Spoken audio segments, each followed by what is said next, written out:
These two quarterbacks. Weather here in New England on this Saturday is absolutely beautiful. Low 70s, light breeze out of the northwest. Hardly a cloud in the sky. Picture perfect for football on this fall Saturday in the Boston area. Temple won the toss. They will receive. These teams have not met since 2004 when they were both conference mates in the previous incarnation of the Big East.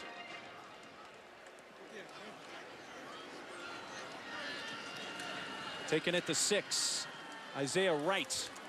Wright cutting towards the outside, cuts back in, brought down at the 31. That won't be the only time we see Isaiah Wright touch the ball today. He is some weapon that the coaches want to get the football in his hands. 10 to 12 touches is ideal for Isaiah Wright, and they will line him up just about everywhere, just anywhere on the field. We won't be surprised at some point to see quarterback Frank Newtile, who's had a leg injury, or Todd Centeio. But Anthony Russo gets the start once again. Yeah, big classic pocket passer that can push the ball around in this high-tempo offensive tempo. Give it right back to Wright, but that is well read.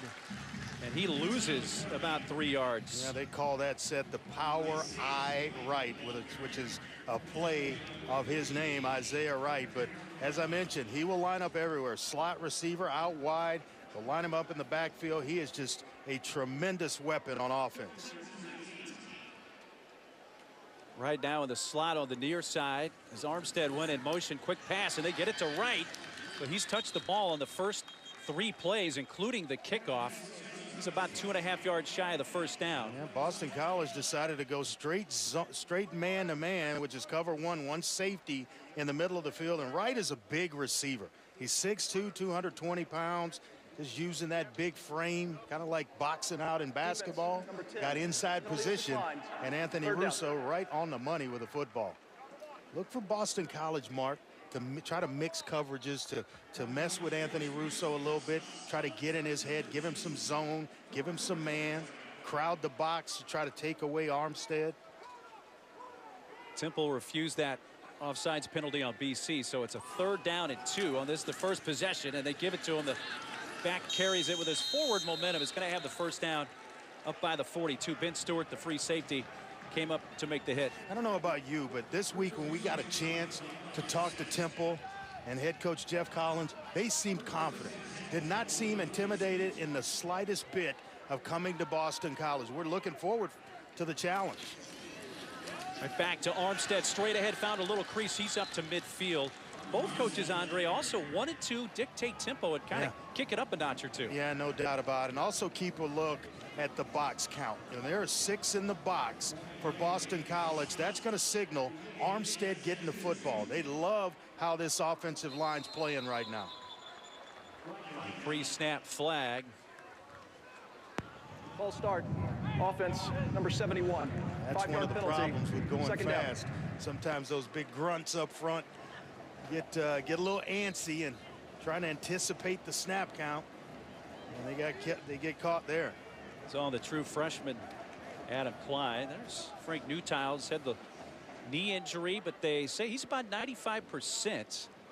Wouldn't be a surprise to see him get some time today. We'll see. Good player. Russo goes out to midfield, and that catch is made. This is Brandon Mack down the sideline, but he steps out at the BC 40. He still picks up 15 yards and a first down. Well, they got everything you want offensively. They got a very good back. They've got big receivers on the outside and Ventel Bryant along with Brandon Mack. And then they've got the playmaker, Isaiah Wright, in the slot. I mean, everything you would want on offense, Temple has it. And then they're getting better offensive line play. Number 81, 5-yard penalty. A repeat of what happened. They got to stop couple that. Of snaps, yeah, they got to cut that out because it is hard to start converting when you're behind the down and distance marker.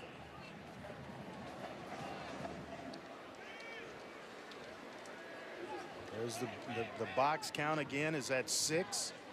They're trying to play 2 safeties. Russo, quick strike, caught at the 40, turning upfield. That's Randall Jones, one of the wideouts. He's out at about the 36, a 9-yard gain. Junior out of Miami Beach, Florida.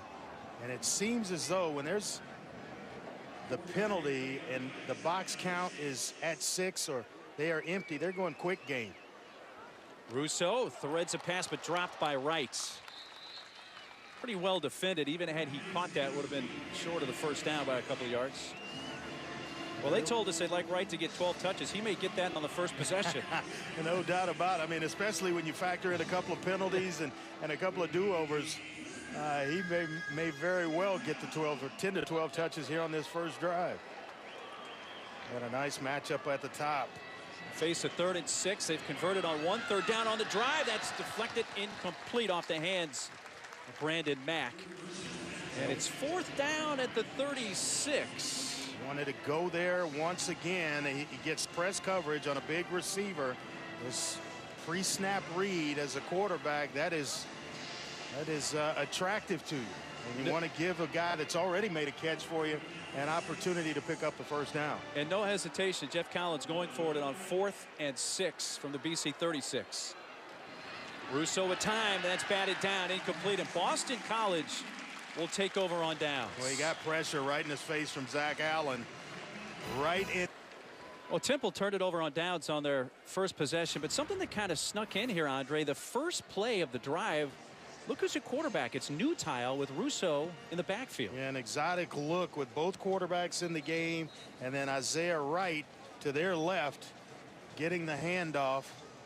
Good trickery on the first play. They also had Centeo in there, so they really had 3 quarterbacks in the game on the first play, and then Newtile went to the sideline, put the headset on. That's one of those setup situations where later in the game we're going to see it again, and there will be a pass from that look. Well, we see the Boston College offense for the first time, and Anthony Brown, the redshirt sophomore, those 4 picks last week against Purdue. Handoff, A.J. Dillon. And we're going to say A.J. Dillon's name a lot because Steve Adazio, when we visited with him yesterday, said you're going to see a lot of running from A.J. Dillon. Yeah, he is just a punishing runner. Gets downhill, not afraid to take on defenders. And this is going to be a box game. Trying to make it to the edge this time. Lowers the shoulder. He gets upended by Rock Yassin, who is a willing tackler for a corner. NFL scouts absolutely love this young man. Transferred in from Presbyterian when they shut down their program. Yeah, we'll add more to that story in a bit that Andre's talking about. It is an amazing one for Yassin. Again, Dillon. And he was one more broken tackle away from really busting that one. Sean Bradley able to run him down at 9-yard gain. Well, just right downhill. Kind of felt like Boston College would come out, try to establish the line of scrimmage, a couple of tight ends, and just, hey, we're going to play tight formations until you stop us and unleash A.J. Dillon. Brown looks to throw, and he threads one in complete. Chris Garrison. Nice drive being put together by Scott Leffler. You soften them up, then tighten it right back down and give it to Dillon. Brown under center, hands off. Dillon again, but that time no gain. Is Delvon Randall and Michael Dogby in there. Temple really has no choice. We got a little extra going on, and a flag has come out, but they've got to load the box up to stop this big guy. That is a tough way to go about business if you allow Dillon to get going. Unsportsmanlike conduct, defense number 5. 15-yard penalty, automatic first down. That's number 5. So far, first Mark, unsportsmanlike conduct foul of the game. On the Temple Owls. They had on linebacker Sean Bradley, who's their leading tackler on the season coming in. Leader of the defense, brings a tremendous amount of energy each and every day. Looking in there for number 5. There he is, just a little extracurricular going on there. Giving them the business, as they say in the world of wrestling. Jeff Smith with the catch and modest 3-yard gain, but right back to the line come the Eagles. They have a 2nd and 7 from just outside the 20 of the Owls. Brown. You know, if you're a lineman, you hate that because that goes as a quarterback goes as a sack. Loss of 3. You know, they run pace, and I would say pace more so than tempo. Tempo you kind of equate it to spread offenses. They're spreading the field and going as fast as they can. Boston College will run traditional formations and personnel, yet they will run it with pace. They're right at the line of scrimmage. Taking a shot towards the end zone. Well covered. Delvon Randall picked it off. It's a touchback. Temple will take it at the 20. I want you to watch the break that Delvon Randall took on this ball and the angle in which he played it. He was a first-team all-conference player a year ago, and this is why.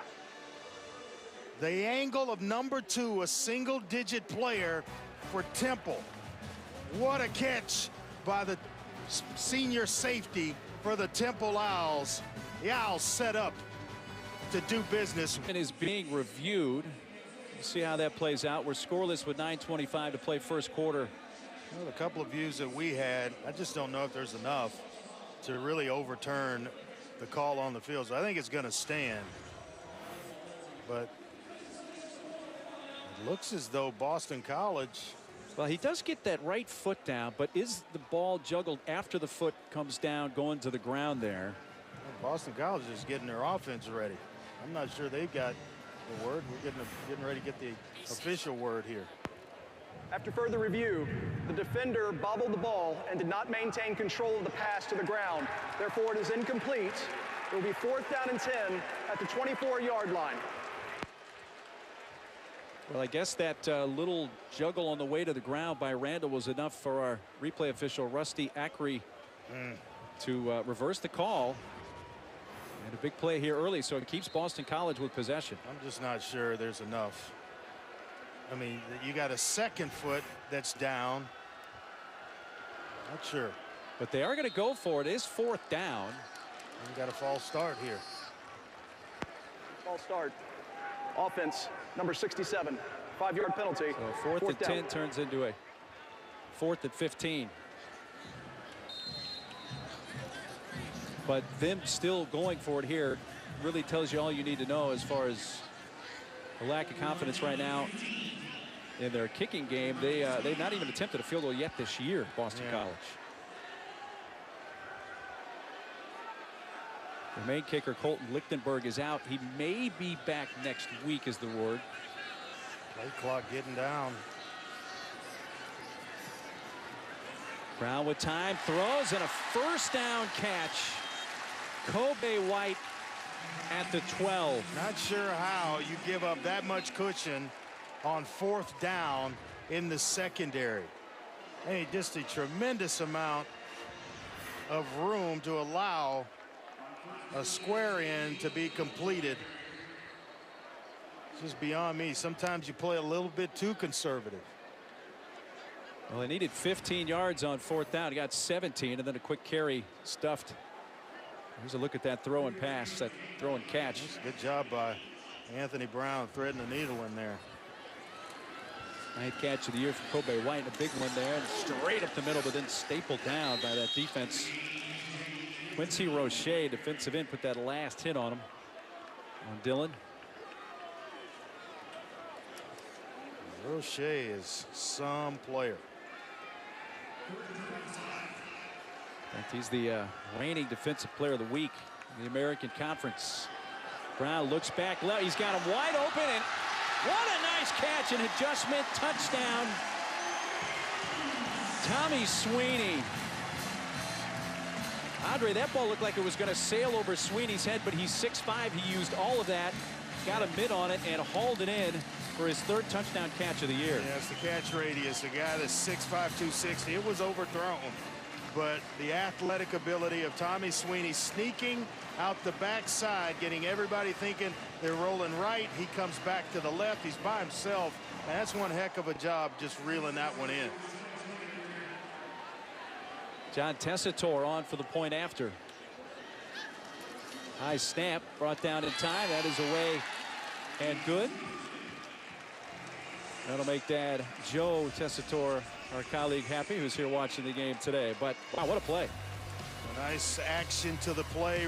Anthony Brown rolling right. Sweeney sneaking out the 15. Also, keep in mind there was the What we thought was a Delvon Randall interception for Temple that replay took away. Yeah, when we watched, I went back, we watched it again. I didn't really see the second foot, the left foot, actually drag. I just didn't think there was enough video evidence to overturn the call on the field. True freshman Longman's kick rolls out.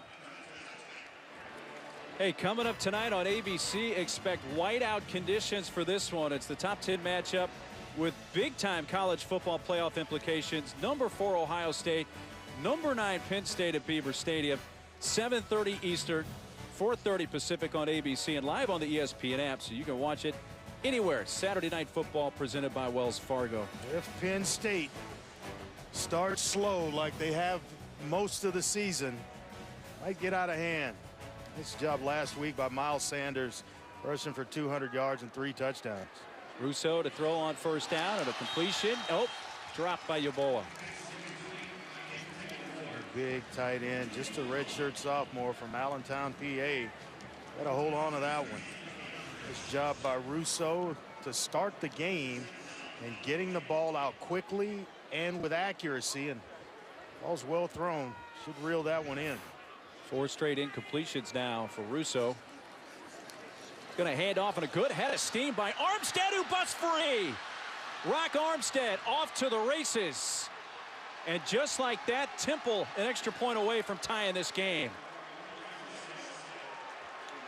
Wow. He made Luke Dennis just miss, breaking a tackle. And then it was just speed, and you got to love the intensity in which Armstead runs. Hard, fast, downhill, running through tackles, and then the speed, as we mentioned at the top, to hit the home run. Wow. That man was running angry. 75-yard touchdown run.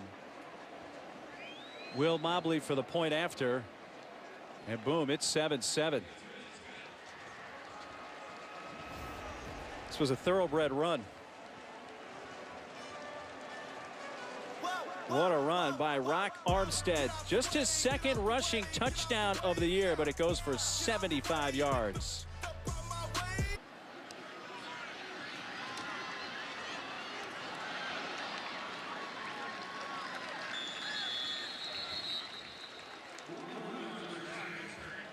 Returned by Michael Walker for Boston College, but there is a flag.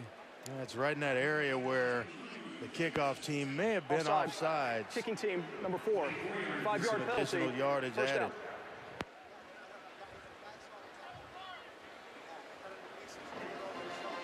A 7-7 game midway through this first quarter in Chestnut Hill. Boy, you know, you go back to that run and think about the anger in which Armstead hits the hole and runs through the 185-pound Lucas Dennis, who he outweighs, but then the speed to go. And it's almost like, hey, I've heard all this talk about A.J. Dillon. I got a little game myself, and I'm going to show everybody. It's a running back duel. That's 60-plus rushing plays. Armstead, 76-yard touchdown. That goes all the way back to 2016 versus UCF. Man, what a run. We're going to make him re-kick it here. One thing, talking to Jeff Collins this week, that he felt like, hey, we got to be in the game early, but the sound of the entire coaching staff just kind of exuding confidence. I mean, they felt like we can come here, come to Boston College, and win the football game. Pretty good start for both teams. Yeah, it's a team, Temple, that lost to Villanova in week 1, then lost to Buffalo. They're 0-2, but then played well at Maryland. Yeah, the last 2 weeks they've been on point. Beat Tulsa just over a week ago on a Thursday night in Philly.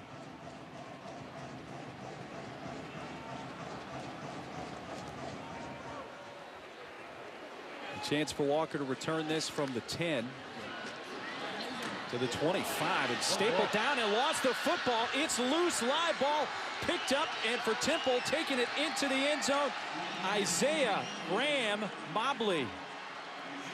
I'm not sure who had the tackle on the play, but he knocks it loose.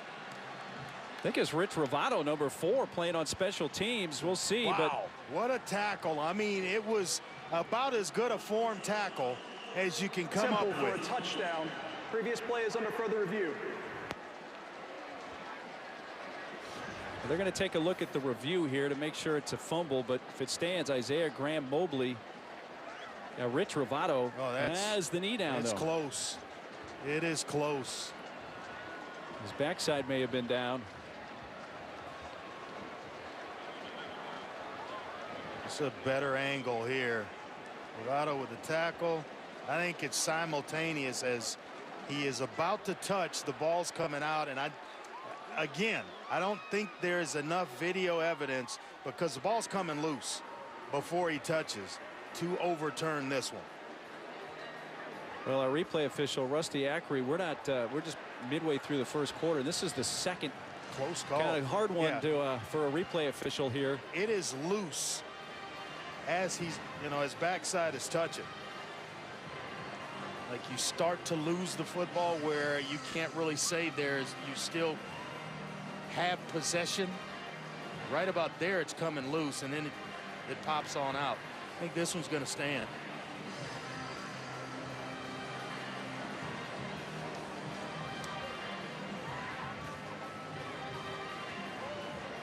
He no longer has. You get back a couple of frames, and it's coming out, and then he touches. But it's so close. But again, the call on the field, which played out with the scoop and score for Isaiah Graham Mobley. So there has to be enough to overturn the call, and you haven't seen that as of yet. Not yet. Look out, AAC. Temple is awake. We get into conference play next week against Carolina. And they go on the road After to review, Navy. the ruling on the field stands. Touchdown, Temple. It kind of felt like it would stand. Not enough video evidence to clearly overturn the call. What a start for the Temple Owls. With how close both these two calls have been, the interception and there the fumble. I wouldn't want that job. We might have had a little instant karma coming back there for Temple to have it go their way this time. We'll see. You'd rather have this side of the karma than the interception. Will Mobley's point after. Temple with a statement here on special teams. Special teams a big deal. The head coach Jeff Collins even has his nose in special teams. But what a hit by Rich Ravato. And the scoop and score. Well, the score on special teams, Isaiah Graham Mobley picking up the fumble and taking it into the end zone. 19 yards for a touchdown. And the Owls have scored on special teams. They lead 14-7. What it does is it puts a little pressure on BC. Not enough to where you get out of your game plan. You want to run A.J. Dillon and then play action from that. Move Anthony Brown around a little bit. They're still very much able to do so. One of the things they talked about in terms of keys to the game was protect the football. They had won 87% of their games when they protect the football.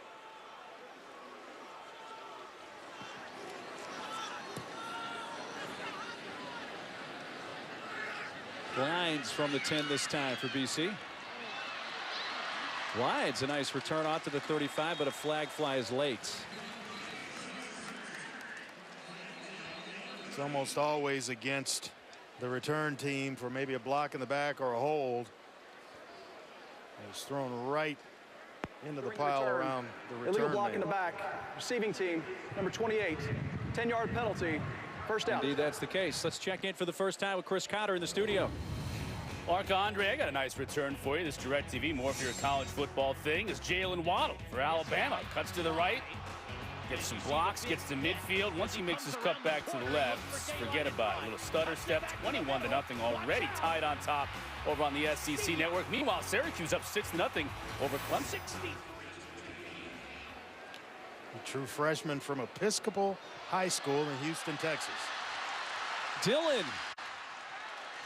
We got these two running backs. They know what the other's doing, man. This is almost like a personal grudge match between these two. There's no doubt. A.J. Dillon, highly regarded around the country. Everybody knows him. Armstead trying to get on everybody's radar, and this is going to be a nice, fun matchup to watch throughout the game. Dillon tripped up by Delvon Randall. It's also going to put a lot of stress on Temple's defense. Bodies in the box, a lot of guys around the line of scrimmage trying to play 7, 8-man fronts to stop this running game with A.J. Dillon. 8 carries for 38 yards for Dillon, who had just 59 rushing yards on 19 carries last week at Purdue. Brown taking a shot. C.J. Lewis. Did he hang on? No, incomplete. Well, he is what it's supposed to look like as a receiver. 6'4", 210 pounds, a converted quarterback, where he played quarterback in high school. When he got here, they moved him to wide receiver, but just did not hold on. You could clearly see the ball come out right at the end. Well, he skied for that one. I'll tell you what, these big guys throw him some jump balls. No, I think you can go out there and get warm and complete a couple when you got players like that. You didn't throw many jump balls for that run and shoot, Not did a you? whole lot. I was throwing downhill at the short 5'8", 5'9" guys. Travis Levy now in as the back, and he motions out. But I love every one of them, I tell you that. Play clock ran out. The penalty's been a big part of this game. Remember, a 3rd and 15, they get 17 yards, so look for an in route. Got to protect and allow these receivers to get down the field and give Anthony Brown a chance to complete one for a first down. The BC after the penalty behind the chains here at 3rd and 13. Brown flushed out, throws to the sideline, grabbed at the 45 by Walker, steps out at the 46, and maybe a late hit there. And it definitely is. And I thought the flag was coming. It came a little bit later than I anticipated. Russell, the linebacker, arrives just a step or two late. You know, this almost is like a turnover, because it would have been interesting. It would have been 4th and about 4. Well, 2 big After third the play, downs. Yeah. I mean, you give up a 3rd late and hit out of 15. bounds.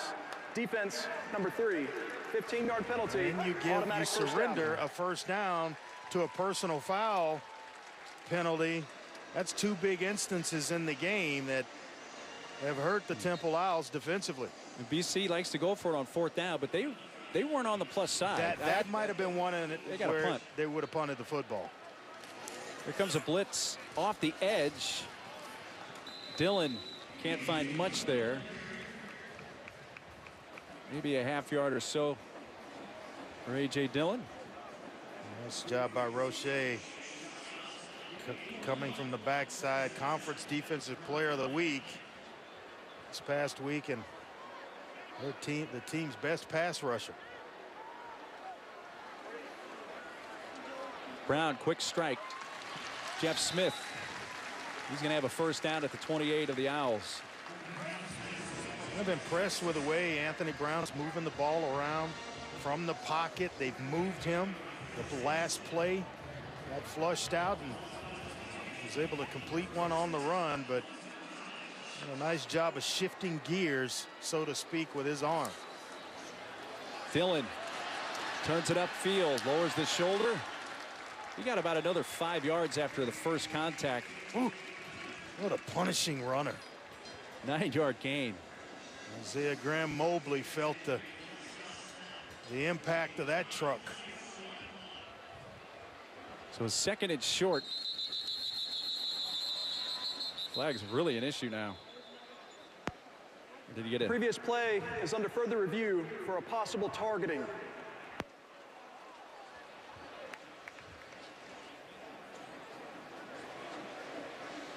We're going to take a look for a possible targeting call here. Well, this is going to go up to the replay official once again, Rusty Ackery. Rusty has been, Mr. Ackery has been busy today. That was the personal foul that kept the drive going, but here's the last play. Was that Randall? I don't know about that. He's trying to, well, The helmets did collide. He comes in leading, and he's trying to turn at the last second.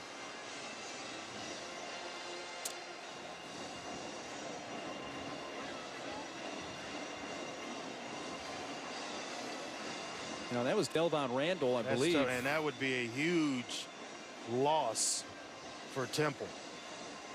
And the way this went down, Andre, it almost seems like the replay official buzzed down to stop play.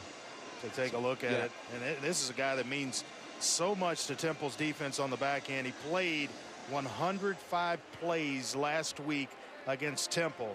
105. That's absurd, isn't it? He has the most experience of any player, defensive player, on that side of the ball.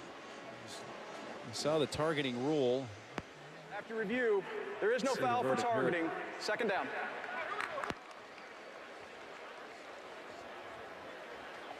So no targeting, and that's a sigh of relief on the Temple side. But they do not lose Delvon Randall. You lose Delvon Randall, you got to make up those 105 plays somewhere else. I know.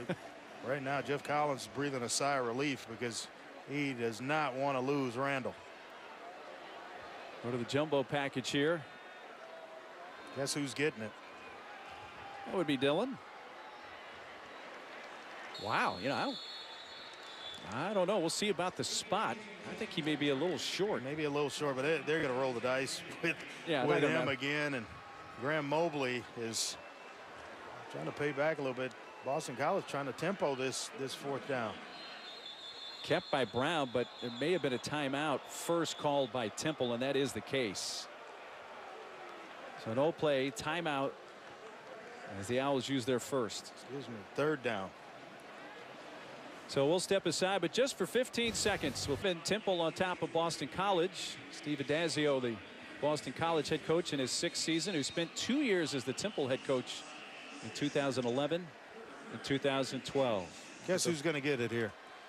Give it to number 2. Little quarterback sneak. Well, they were going to run the sneak before Temple got the timeout, so they stayed with that play. And enough for Anthony Brown, 3 yards, first down, BC.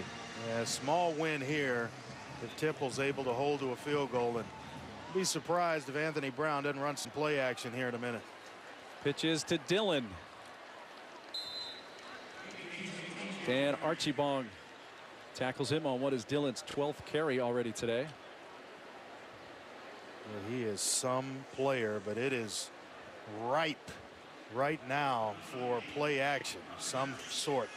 You show it to Dillon here and pull it, get him on the edge. Brown looking, rolling right. He's got a man wide open. Touchdown, Boston College. Jeff Smith.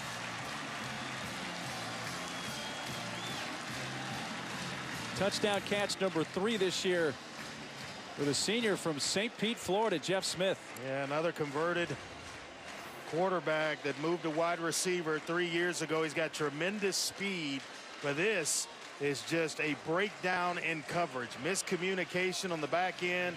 Smith continues his route and pops himself wide open. John Tessitore's point after. And no. He's now 14 of 18 in PATs. Now the missed extra points. And it's still a 1-point lead for Temple. But a nice drive for Boston College. And their first drive as well, a good one that they took to the end zone. Our Buick Drive recap. Yeah, this one where they get a reprieve. That overturn on the interception. It goes back. They complete it on 3rd and 15. They get 17 to keep the drive moving. And then a little throwback to Tommy Sweeney, the big 6'5" tight end, to get on the board first. Anthony Brown trying to bounce back from a 4-interception game last week. 7 for 9. 2 TD passes today. 71 yards. Right just outside the goal line. Flag comes down at about the 30.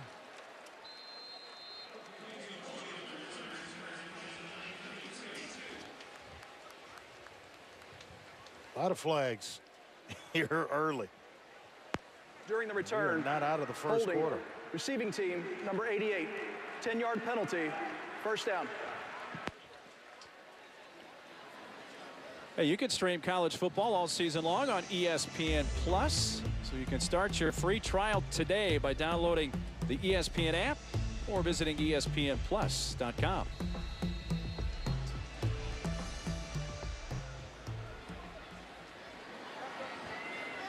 After the penalty, Temple beginning at their own 18-yard line. In motion comes Chris Myrick to tie it in, and Russo going to take a shot, and his man's got a couple of steps, but incomplete off the hands of Freddie Johnson. And Temple missed a chance there.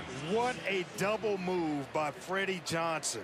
I mean, he completely freezes the corner, and that's one tomorrow when they're watching the film that Russo's going to just kick himself because he had him wide open. Maybe he stretched out a little bit more to catch that one, but just about half a yard shorter, and we got a foot race. 5 straight incompletions for Russo. He hands off. 4 yards for Armstead. Yeah, it's a little tough, Mark, when you don't get anything on first down. The defense knows that, hey, to get back on schedule, they're going to run the football just to try to get it to third and manageable. And DC there waiting on Armstead. But how about the first down play? Taking a shot, that double move. I love it. Both these teams out here kind of throwing haymakers, and that's incomplete. It went past the intended receiver, freshman Sean Ryan, and it hit the official. I think that hit our umpire, William Thomas. You got to be able to shift gears as a quarterback, and by that, I mean there's different velocities in which you throw the football. This one doesn't need to be shot in there like it's shot out of a cannon. Just put it on him where he can manage it crossing. You know how hard that is when you're about 5 yards away trying to catch one coming that hard? Very few guys on any level can manage and reel that in. Michael Walker lets that bounce. Takes a little bit of a Temple roll, but be down at the 37. A 40-yard punt. Coming back out, that Boston College offense. Scott Loeffler compared A.J. Dillon and his teammates, Tyrone Wheatley, big back with power that can absolutely run. Wheatley was a track athlete. This guy here's got some wheels as well, and everybody around this program says just how much of a good teammate he is. Dillon had 59 rush yards last week at Purdue. He's equaled that and now surpasses that with a couple-yard run up to the 39. Had a rough week last week, though. Carried the ball 19 times, only 59 yards. Here's his production the last 11 games. He has jumped. He set the Boston College freshman rushing record last year. Brown with time to throw comes near side to Jeff Smith. Momentarily broke the tackle of Todd Jones, but stumbles down right near the marker at the 47. We talked to Scott Loeffler, their offensive coordinator, and said he was just not going through his progressions last week. He was, instead of going 1, 2 to 3, he was just going straight to 3. There, he actually went through the progression and found a receiver for the first down. That was excellent quarterback play on the part of Anthony Brown to see it develop, 2 deep routes, and then now check it down to my outlet to get us close to a first down, and then of course they're converting on a quarterback sneak.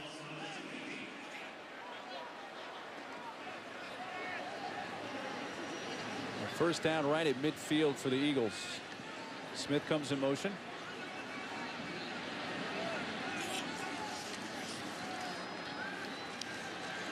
Brown across the middle. Kobe White tugged down at the 42 for an 8-yard gain on first down. Yeah, the initial target And the first player in the progression was Jeff Smith on a deeper route. And he decides to check it down to Kobe White. He's going through those progressions today. Dillon. With the forward progress, will be really close to the first down. Maybe the length of the football is short. Yeah, he's got a decent spot there. Right back with pace comes Boston College, applying the pressure with A.J. Dillon. It is 3rd and short. Brown trying to sneak once again, just push it and push it. And the pile was slowly moving forward from a Boston College perspective enough for the first down. Well, they have their hands full defensively because they've tried to play it with, they started the game with maybe 6 in the box, then they added another player. The last couple of snaps has been 8 in the box with man-to-man across the board, and they still can't get a handle on A.J. Dillon.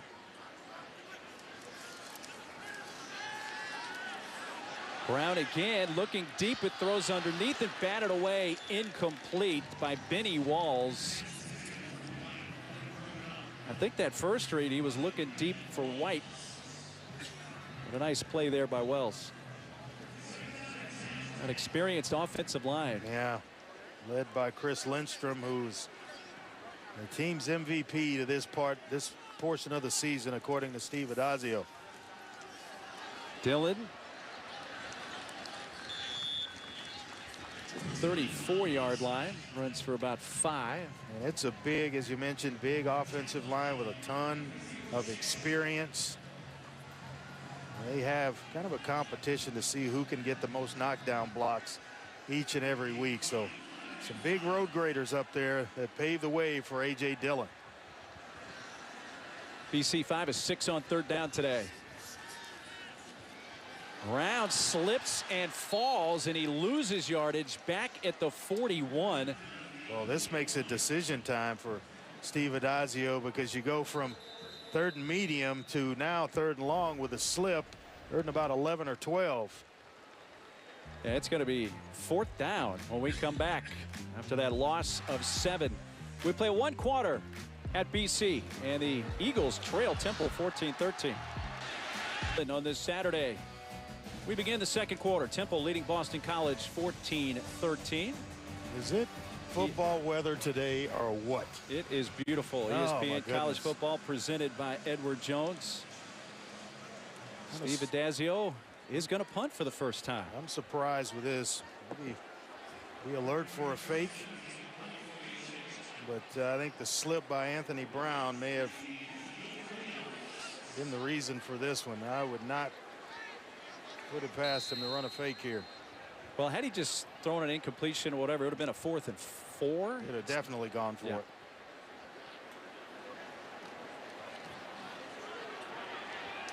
Isaiah Wright going to let that bounce near the 10 and go out of bounds. Back to the studio for another update from Chris Cotter.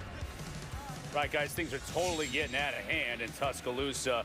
Alabama already up 28-0. Jalen Hurts in the game. Finds Henry Ruggs III. Splits through 3 defenders. 35-0 right now on the SEC network. Alabama's all over Louisiana.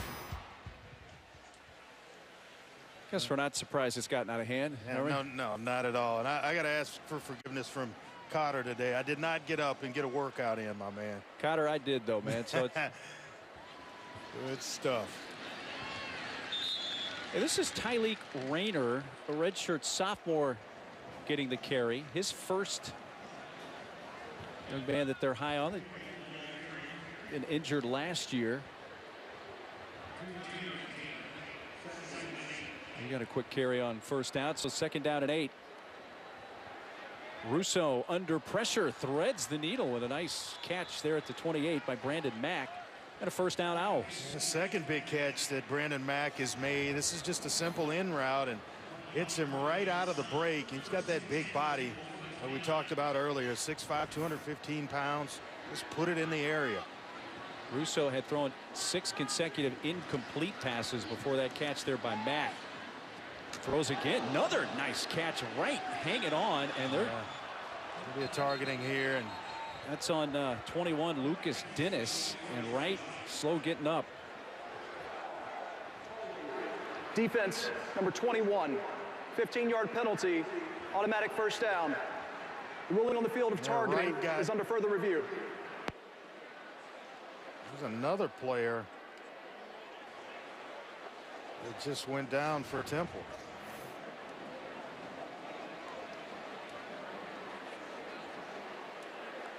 Or is that right that tried to get up? Yeah, I think that is right. And then went back down. Yeah, it's almost, this was close to a launch. Oh, there's no doubt. He's going to, Dennis is going to the sideline. They go in the locker room and won't be available until next week.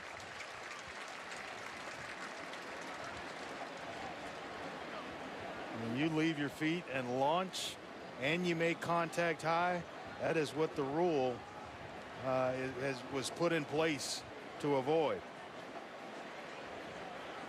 As Andre was mentioning, if it holds targeting, he's out the rest of this game, but Dennis would be available to come back for the beginning of their game at North Carolina State After review, next week. The ruling on the field of targeting is confirmed. Boston College number 21 is disqualified. So that takes away the starting free safety, Luke Dennis, guy who was all ACC second team last year. And now Mike Palmer, redshirt sophomore, is going to step into that spot. Dennis is through for the day with the targeting call. Palmer plays a lot on special teams.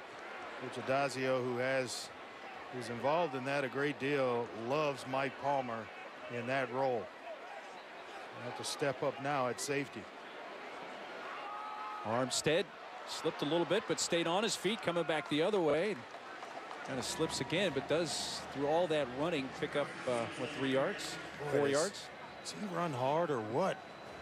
I mean, my goodness, it's impressive. Both he and Dillon. He runs so hard, the artificial turf can't handle him sometimes. Can't hold him.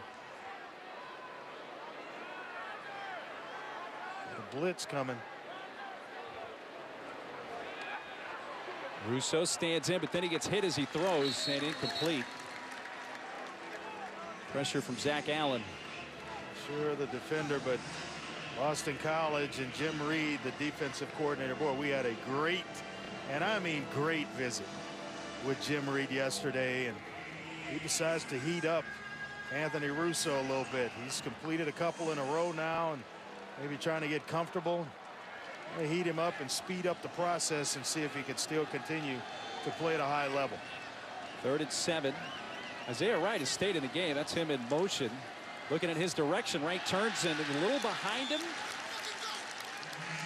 And incomplete. 4th down. Well, he had Ventel Bryant wide open on the outside, and he's running down the field with his hand wide open at the top of the screen. And Russo, just from his body language, I'm a big body language guy when it comes to quarterbacks. His footwork, everything about him is just sped up. He has not settled in to the football game yet. He's hit some nice throws, but the consistency for 60 minutes is just not there. Redshirt freshman Connor Bowler trying to pin in Boston College, but it drops in the end zone for the touchback. 2 minutes gone here in the second quarter from Chestnut Hill. Temple will have the ball back and a 1-point lead when we come back. College take over at their own 20. Just a couple minutes gone here in the second quarter. 2 legitimate Heisman candidates going at it tonight in that ball game with Ohio State. Both quarterbacks playing some outstanding football. A.J. Dillon, 15 rushes, 67 yards, averaging 4.5 yards per carry. Fake the handoff to him. Brown rolling out and throwing on the move. A catch near the sideline. Rule him out of bounds, and kind of slow to get up is C.J. Lewis. Big receiver, good looking player. And that is exactly what you want when you're chiseling out a receiver. 6'4", 210, good hands, excellent coverage. Dillon into the boundary side, not much there. Rock Yassin and others. I tell you what, I turn the film on and I'm watching him. I talked to some scouts this week about him. and was just thoroughly impressed. Great instincts, excellent coverage ability, and then he is a more than willing tackler who just brought down big A.J. Dillon. Impressive player that is definitely going to play on the next level. 1 for 2 on 3rd and long today, and a 3rd and 10 for Boston College. Brown incomplete, could have been picked off, and then a little friendly fire. Delvon Randall ran into his own guy Linwood Crump. He and Crump actually pinned the receiver to the sideline, which kind of allowed Delvon Randall to have the interception that was overturned, and then the two of them again working together. That time they run into one another. Randall thought maybe he had himself a legitimate interception there. Well, he probably thinks he had a legitimate interception on the first one, but it got overturned. No doubt about it. Isaiah Wright back to receive this punt. Temple with a chance for some pretty good field position. Short punt lands at the 45. It takes a nice punt. BC roll. That really turns into a good punt for the Eagles. That is a 49. Trying to spread out BC and create some running room for Armstead. Russo hands off Armstead. Nice run on first down of close to 8. What do you think of Russo so far today? Well, I think he's 5 of 13 for 66 yards, but the body language, just the footwork, drilling guys that's about 5 yards away. He's playing fast when there's no pass rush. So he needs to just kind of settle himself in and just relax a little bit more. He's still going. We're a quarter into this thing, or over a quarter into it, and he's still 5-yard penalty, 2nd down. He looks like a player that just started the game. You know, you have the adrenaline rush, and then eventually the first completion, or you get tackled, you kind of settle in a lot. Everything's being thrown hard, everything's coming out fast, and then the footwork he's just not relaxed enough. A penalty on Temple, their 7th. That's the most they've had in a game this year, and we're still early in the second quarter. A lot of football to play. Russo fires far side. Mack quickly wrapped up, tackled at the 37. I like that one. Quick hitch and catching it from the shotgun, so you don't know if he's really getting the laces or not, but he spun that one out there to get him back in a manageable situation here on 3rd down and 4. Maybe dial up Armstead here. Fires to the 41, and that is right. He should have the first down with that forward momentum. Yep, that's going to be a first down for Temple. Boy, he is some athlete, isn't he? Special. They talked about him all week long and how they had to get him the football. He is a playmaker who can just flat out beat you. And now we know why they were pushing to get him more touches. Remember, he took the shot from Luke Dennis that took Dennis out of the game for targeting. Showing some toughness there. Coming right back into the game. Russo. Incomplete. Looking for Randall Jones. That's one that should have been caught. That was an excellent pass. It's out in front. They give him an opportunity to run with the football after the catch. That's one Randall Jones is just going to have to hold on to. Got to make that catch. As it goes back to the situation again where you get nothing on first down. Wouldn't surprise me if Armstead, they're going to move him out. No, uncovered. Russo. A screen to Bryant. That kind of looked strange. They hit a couple of guys, Temple receivers in that area. That's going to lose 3 yards. It actually looked like it was intended to be a screen to Armstead, who was uncovered as he motioned out, and then Bryant circled back for the tunnel screen and just kind of plucked it out of the air. The play selection here. The Owls have 99 rush yards, but they have been much more pass than run. So on 3rd down and long, that snatched right near the marker by Isaiah Wright. The spot is huge, and the spot he's getting looks like it's a good one for Temple and a first down. He's got it. Well, he's been targeted, and there's been some huge plays, or he's come up in a very big way for the Temple Owls to move the chains. This job here, just a nice little sit down and zone coverage. And how about the presence in mind to get to the first down marker before you pull your route up? That's good work. Todd Centeio in his quarterback, and he hands off to Jaden Blue on the jet sweep. Blue's momentum gets him to about the 42 of Boston College. Picks up close to 7. They've done a nice job in terms of, going to the body, and then all of a sudden they're going upstairs, where you're running the football between the tackles, and then all of a sudden you want to hit the edges of the defense. Draw them in, and then hit the edges. It's a good job of play calling. This is Centeio. He throws. Caught by Jaden Blue. First down, Temple at the BC 36. Jaden Blue with a big catch there, but Centeio is a solid athlete who actually starts on their punt team and then plays at quarterback. He's thrown a touchdown pass this year, but they love his athletic ability. Blue hit hard at the 31. What a form tackle there. Woo. Zach Allen showing you how it's done. You could hear the pads come together way up here in the press box. So a couple of snaps at quarterback for Todd Centeio. Russo has returned.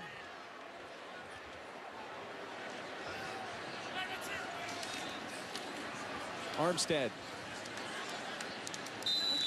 Before that handoff, I was thinking to myself, Andre, Armstead's probably feeling a little neglected here. Yeah, go ahead and feed him. He's getting a little hungry. He had breakfast, and now it's lunchtime, and the stomach's growling a little bit. You're going to feed him again. Armstead to the 21, first down, wrapped up by Max Richardson, the linebacker. 6-yard gain. Well, just the play calling in this drive. Dave Patenaude, he's done a heck of a job moving players and spreading it around. Russo for Bryant, trying to adjust, made the catch. Did he? A flag down. What a catch. Vintel Bryant, first and goal, Temple. We talked about the big-bodied receivers on the outside and how you construct this offense. Big guys on the outside, quickness in the slot positions, and then one heck of a player at running back in Armstead. Pass interference. Defense number 10. Penalty is declined. Result of the play is a first down. But you got 6'5" on one side and Mack, and then Bryant at 6'3", and that's going to be on everybody's highlight package tonight. Got it. Armstead. Touchdown, Temple. We had a 75-yard touchdown run earlier in the game for Rock Armstead. You know what, Mark? I'll say Russo has settled in. A couple of nice pass completions. He comes back in the game for Centeio. Throws this nice strike out to Bryan, and then it's capped by that young man, Armstead.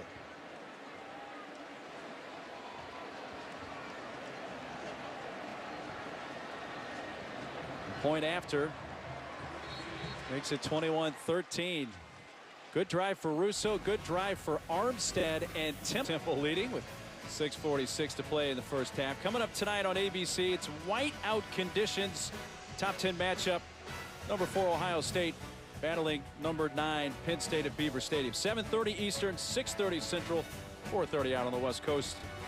Also watching live on the ESPN app. Saturday Night Football presented by Wells Fargo. Still a one-score game. Yeah. It's still early in this game, Andre, but you kind of get the feeling like BC's got to kick it into gear offensively. And so to me, that's Dillon. What do you do when you need to get yourself jump started? You go back to your horse. You get the horse out of the stable and you let him run, and that is A.J. Dillon, and look for a lot of A.J. Dillon this drive. Walker will return it from the goal line. Flipped down at about the 21-yard line. Let's look at the two running backs on each side. Armstead, who has a couple of touchdown runs, and Dillon. For Armstead, obviously what skews that, he had the 75-yard touchdown run in the first quarter, so averaging over 12 a carry. But I mean, he's put in some work, but right now it's time to maybe even it up a little bit and go, like I said, go to your horse. A.J. Dillon needs to carry the load. You get the offensive line involved, and they've gone right back to that tight formation that they started the game in when they had him coming downhill.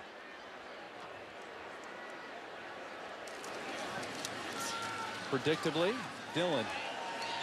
You know, we talked earlier, Andre, about these two backs, both great, both very cognizant of the other, and it seems like the ball, so to speak, is back in the court of Dillon and BC here. I think we knew a lot about A.J. Dillon. Quell Armstead has arrived on everybody's scene.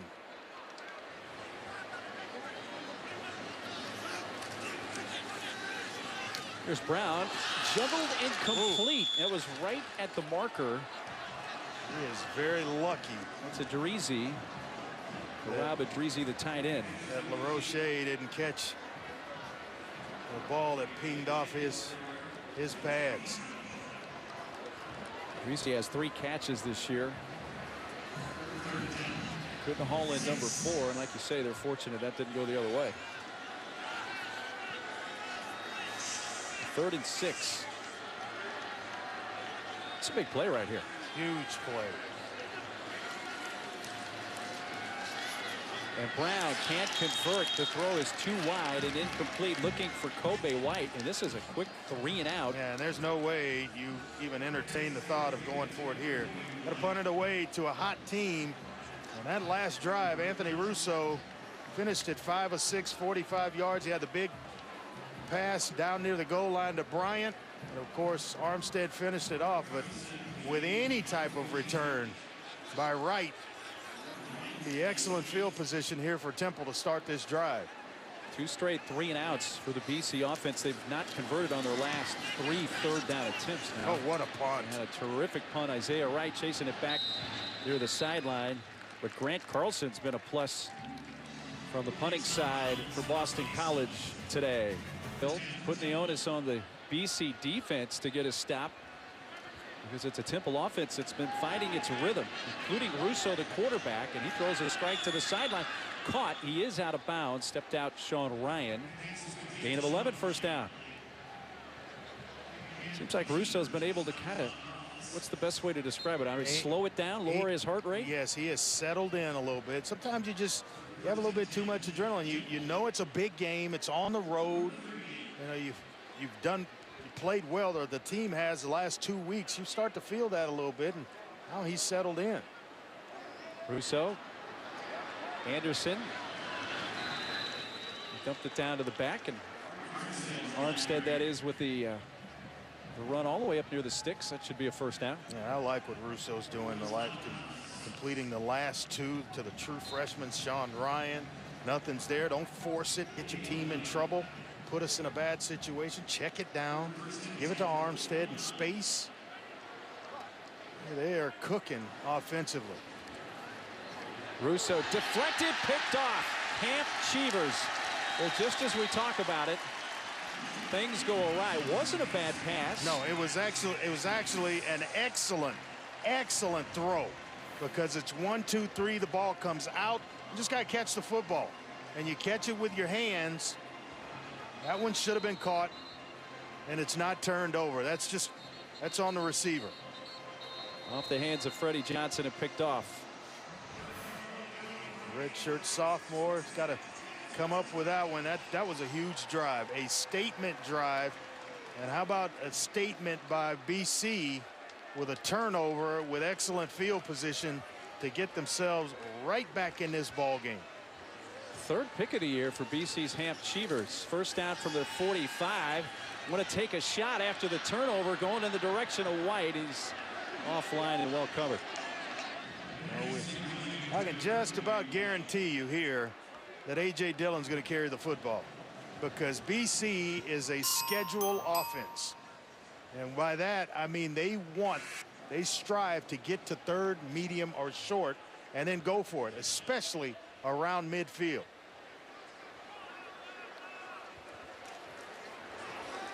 Right to Dillon. And a run of about 4 to the 48. Yeah, just trying to get back on schedule. And I wouldn't be surprised if they pumped it to him one more time, because then it gets you to 4th and short and you're across the 50-yard line, and it's he's going to go for it. That's 4-down territory for Steve Adazio. Dillon running left, cuts it up, got a first down and a lot more, and it's a race to the end zone. Dillon. These two great backs going right at one another. What a run. 52 yards. A.J. Dillon, just what Boston College needed. You knew it was coming. They're messing around with the passing game a little bit. This is what you do best. You run block, and you got a guy that can certainly carry the load. Chris Garrison, the tight end, with an excellent block to free up A.J. Dillon. And all he does is house that baby. 19 carries now, 126 yards, and of course that touchdown for A.J. Dillon. Now the offense on the field going for 2. Travis Levy is the back, not Dillon. They missed an extra point on their last touchdown, trying to tie it up here. Into the end zone, got it, 2-point conversion, and we're tied up at 21. That's Tommy Sweeney. Well, you start talking about big plays in a game, and not one, affects the outcome, or should, but that drop pass or that ricochet pass off the hands of Freddie Johnson was huge. On the move, great field position. You turn it over, and what does BC do? They turn around, they give it to their horse, A.J. Dillon, and he gets it into the end zone. We're tied up. Was going to march down the field, score again. They had started the car, and the foot was on the gas pedal. Knight's going to take it out from a couple yards deep. A spin up to the 26-yard line. 26-yard return. How about the two backs? This is a heavyweight bout today. What a day. You look at the rushes for Armstead, 9 carries, 111 yards, and then they woke up A.J. Dillon, 126 yards, and he's got a touchdown, a pair by Armstead. It has been as good as advertised. We talked about it from the top of the show, that this was what it was going to be all about, and they have not disappointed. All right, let's see how Russo responds. That turnover, the interception, was not his fault at all. It was a well-thrown ball. No, and to your point, he was 7 of his last 8 prior to that interception, so he had started to really deal the football. I thought at that time, the way Temple was going about things offensively, they were getting ready to mash the gas, and unfortunately the ball comes off Freddie Johnson's hands and into the arms of a BC defender, Ham Cheevers, and that set up the big run from A.J. Dillon to tie this baby up. Russo is picked again. This one was not a great throw, and Tajamir Torres hit hard and down inside the 10.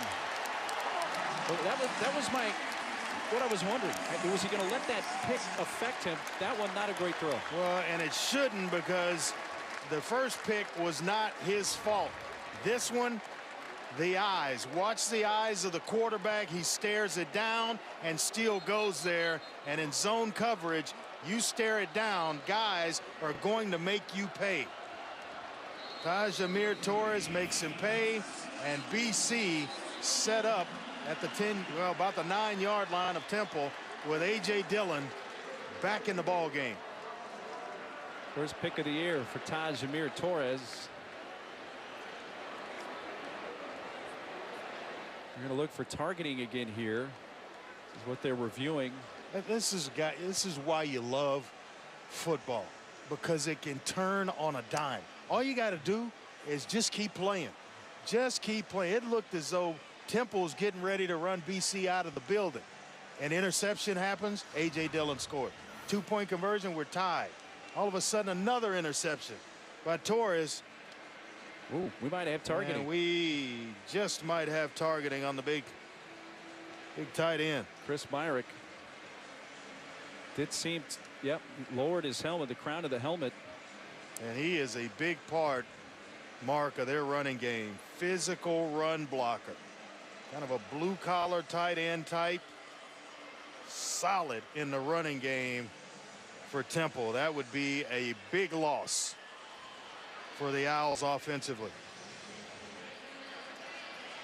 Myrick, who's a 6'4" grad student, guy who was awarded a scholarship at halftime of the 2017 Temple spring game. Yeah.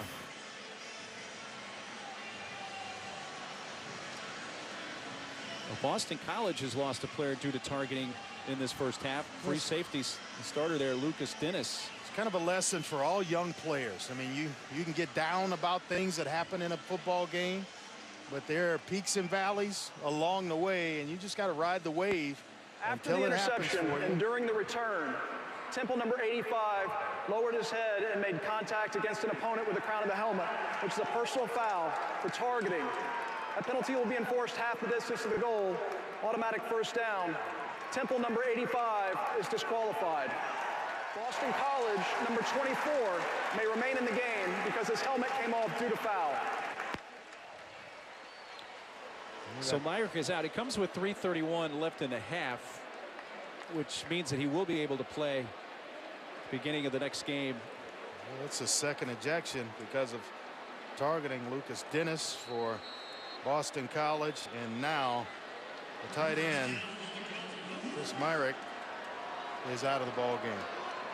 And a first and goal after the turnover in the return. And here's Dillon. Down inside the 2. Tackled by Sean Bradley. What power he runs with, and he runs with great body lean. He's built so big at the bottom, you know, in his leg, in the lower area of his legs, the thighs. It's hard to bring him down. Then all of a sudden you get the body lean. Makes it almost impossible to tackle him one-on-one. Give it right back to Dillon, who's in the end zone. Touchdown, Boston College.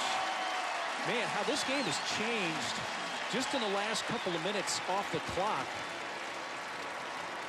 A couple of touchdown swing, and Boston College has taken the lead with under 3 minutes to go in the first half. Rob Druzzi, along with Ray Martin and the other tight end. Great blocks up front for A.J. Dillon. Longman for the point after, and that is good. So they bring in the freshman Danny Longman to attempt the point after. First time for him this year to attempt one, and he knocks it through to make it 28-21. And Dillon now with a couple of touchdown runs, and they've come in quick fashion. All you do is breathe a little life into an opponent like BC, and they've got a weapon right there in number 2. He's a special player. How about those numbers for not even a half of football? You know, we talk about, you know, everybody knowing A.J. Dillon. Not a lot of people around the country. You know, a couple of running backs around the country because they're getting Heisman hype. He's certainly starting to get whispers and get into that conversation. I know him very well now. I know a lot of NFL scouts know him as well. A few in the building today. Saw coming when I went down to grab something to eat, and running into all kind of scouts today here to take a look at a bunch of players on both sides of the field. Well, most of us can only talk about who you'd give a Heisman vote to. You actually have one since you're in that club. There's Freddie Johnson. Gave up ground. And he's tackled back at the 15. And young players got to realize when enough is enough. Hey, kick off your Week 4 NFL Sunday with ESPN at 10 a.m. Eastern. Sam and the guys, the entire Sunday NFL Countdown crew, have all the early breaking stories, the injury updates, and they preview each game right up to kickoff. And like everything else, it's also live on the ESPN app, so you can watch anywhere. On your way to the game, at the game. And Temple with a couple of timeouts left to put together maybe a drive here.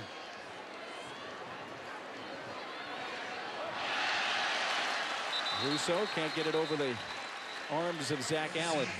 He is some player. I mean, he is what you want in your program. A senior that just does it the right way. Yeah, off the edge, nice player, number 2. You see him working against Adam Klein, a true freshman, and got to at least get a piece of him to slow him down where he doesn't get in the quarterback's face quite as quickly as he did. Russo hands off. This is Rich Ravato, Rob Rich Ravato, fifth-year senior. And timeout is called by Boston College. Stopping it with 2:39 to go in the half.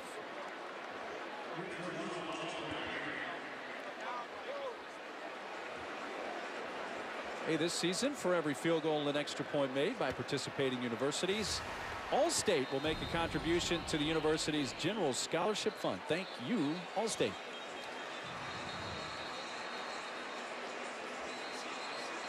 Well, it wasn't long ago, Andre, that Temple had momentum. Looked like they were driving to take a 2-score lead. Yeah. Now, can they get up off the mat or at least do something before the half ends? This kind of lets you know a little bit about your team and the fight that they have. And according to Jeff Collins, you know, the last couple of weeks, they've been in some battles, have gone toe-to-toe, and they've won ball games.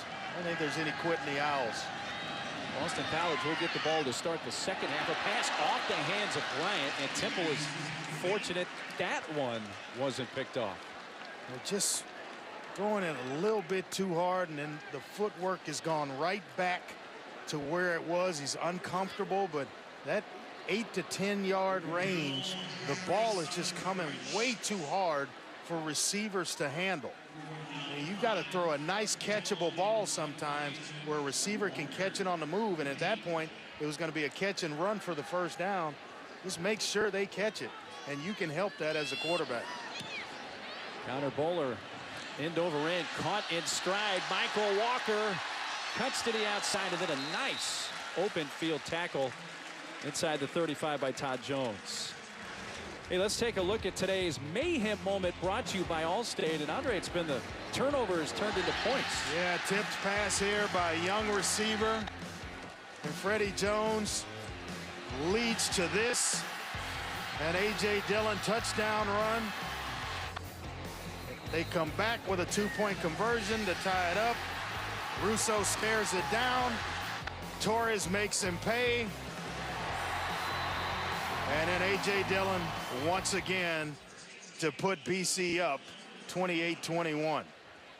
So BC with 2 timeouts and 2:26 on the clock from the 35 at Temple. Guess who? Dillon stumbling. Gains about 5 up to the 30. If you're the Eagles, Andre, you got to be thinking, hey, if we find the end zone again, we're going to get the ball back to start the second half. Yeah. And this is bonus money right here. You're playing with house money. So you want to basically any score here, and they're looking to get in the end zone for sure.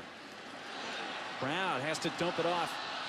He had to hurry that because Chappelle Russell, linebacker, pressured and was right in his face. Hey, Russell plays fast. It's a redshirt junior, but you turn the film on and you watch number 3 as well as Bradley 5.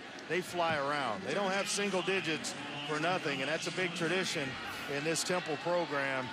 You're rewarded with single digits, and those 2 middle linebackers wear them. Dillon. Quincy Roche was able to chop him down. Be a 3rd and short, a 3rd and make that 4th and short. They'll go right back to number 2. Give it to Dillon. Don't mess around with it. Get the offensive line right behind big Chris Lindstrom. Let him go to work up front. They converted their only 4th down try today. This is a 4th and 2. The 27 of the Owls, and Brown rolling out. They got it. I'm not sure about the play call, but it works. And Tommy Sweeney got enough for the first down, and they convert. Well, he is playing some good football. A complete tight end. It's an excellent blocker. Solid hands, good route runner. And watch the hands here where he snags it out of the air, turns, and then presence in mind to know exactly where the first down marker is. We know how good the hands are for Tommy Sweeney because he had a great catch earlier in this game. And, well, as I say that, well, there's a lot of action around him, though. Yeah, a lot of factors in that incompletion. Sean Bradley knocking it out. The route was great, showing the quarterback the numbers, but he had about 2 or 3 players right in the area trying to fight for the football as well. That incompletion stopped it with 57 seconds left. Lines, flag comes out. Maybe a hold. Let's bring this one back.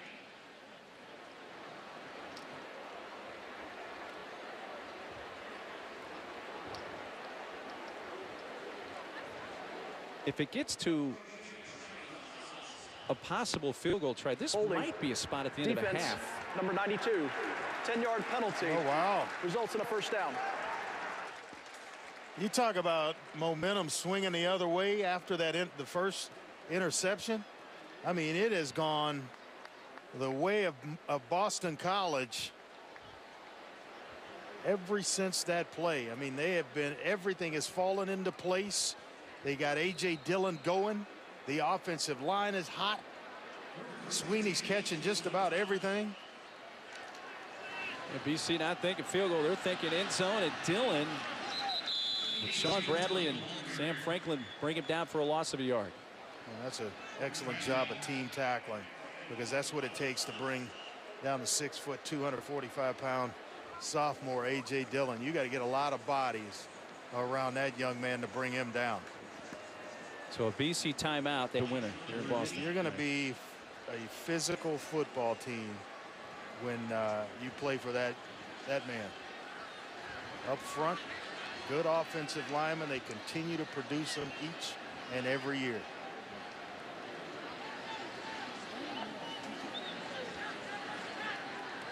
Got Adrizi in the backfield with Dillon. Dillon trying to find a little hole, but man, just keeps the feet moving. Gets inside the 10 to the 9. Wow. This play looked like it was over a couple of different times, Yeah, but it turns into a 4-yard gain. He saw a cut out the back door, or out the front door rather, and tried to make the cut, and then by the time he planted the foot, it had closed up, so he got right back vertical. Some vision. 25 carries now here in the first half so far for A.J. Dillon. You're going to have games like that where it's you're playing a tough opponent. It's a tough football game.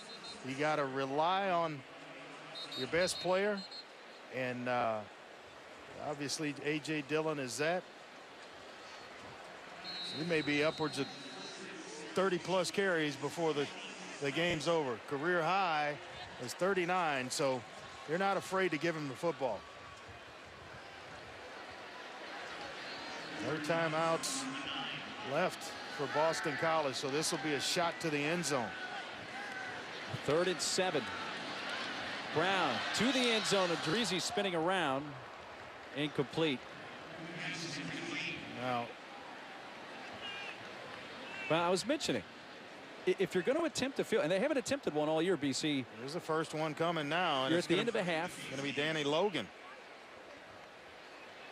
Excuse me, Longman. Yeah, Longman, the freshman who had the point after in their last touchdown. Has been handling their kickoff. Strong leg. It's a 26-yard attempt just inside the right hash. Out of the hole to Jeff Smith. Hey, in Boston College, their first field goal attempt of the season, and it's successful for freshman Danny Longman. That looked pretty good.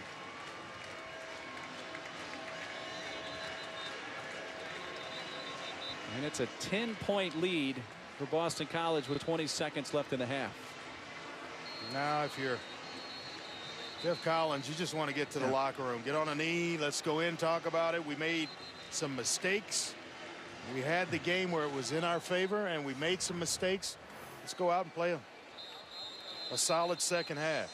Well, usually a field goal in week 5 isn't a big deal, but it is when it's your first field goal attempt of the year and the first one in the career of Danny Longman. True freshman, kind of fired up. Miami Shores, Florida. So when Temple, yeah. when Temple does get to the locker room here, Andre, do you address, hey, what happened the last 7-8 minutes of this second quarter? Because the game just turned on a dime after that one turnover. Well, you address the mistakes, but not Nobody touched it. It rolls out of bounds. It's going to come out to the 35. Luckily, no one touched it. I don't think anybody touched it. I think the officials are converging to make sure, hey, did anybody touch that? But I don't think you go in and say, hey, we tipped an interception and that swung it in our face. Hey, we made some mistakes. Let's just go out, put plays together, play solid on defense, put plays together on offense, execute on special teams. Let's get back in this game. The ruling on the field is that the ball was touched in the field of play. Receiving team will be first down at the out-of-bounds spot. All right, so it won't be a penalty.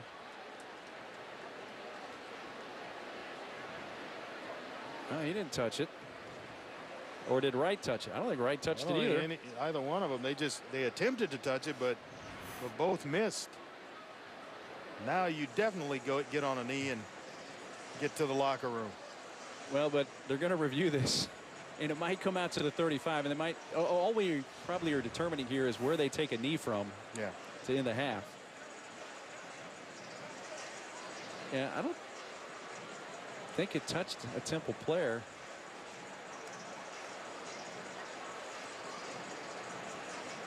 They tried to touch it a few times. Yeah. They attempted to touch it. There's no doubt about it, but I think both missed.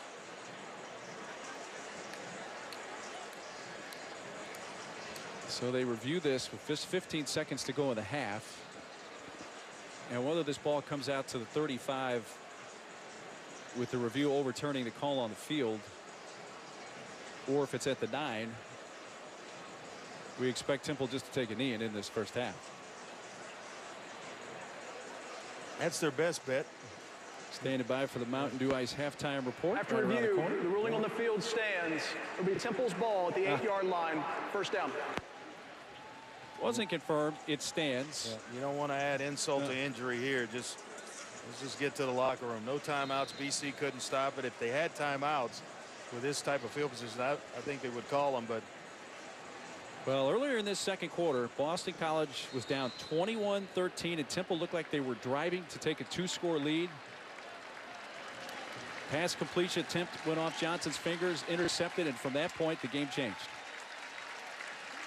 And it's a 10-point lead for BC, who will get the ball to begin the second half. It's been a fun game here so far in Chestnut Hill at the intermission. 31-21 BC.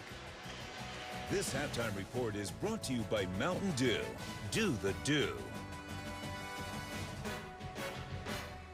ball game, Boston College leading the way, and we should have some second half. Boston College will get the ball to start the second half. They've scored the game's last 18 points. We talked about it at the top of the show. These two talented running backs, Armstead and Dillon, and they have not disappointed. Redshirt freshman Will Mobley kicks it away, and off we go into half number 2 from Chestnut Hill. And taken from the 6 by Walker. Good head of steam across the 30. Brought down at about the 33. Now, what do the numbers say about the first half? Well, I think the tale for Temple, the obvious 2 interceptions to go along with 9 penalties. It's never a good thing, and it makes it tough. You're on the road, you're about to kick it into overdrive, and you turn it over. And then Boston College, 4 touchdowns, a 2-point conversion, 18 unanswered points to take the lead in this ball game, 31-21. And the 9 Temple penalties, most they've had in a game this year. And we're just starting the second half. Well, we pick up where we left off with A.J. Dillon. Yeah, what do you do when you get the lead and Anthony Brown's kind of gone cold? He's 1 of 9 in his last 9 passes, but A.J. Dillon hadn't gone cold. Dillon, stiff arm, throws a couple of defenders out of the way and has a first down at the 48. Man, that's running angry, man. Not 1, but 2 defenders. Linwood Crump, he gets involved in it, and I think Sam Franklin is going to be the second guy that goes down. That's power. That's just the definition of get out of my way. Yes. I own the field right now. Get out of my way. Well, the flags are back. That's False start. Go against Offense number Sweeney. 89. 5-yard penalty. First down.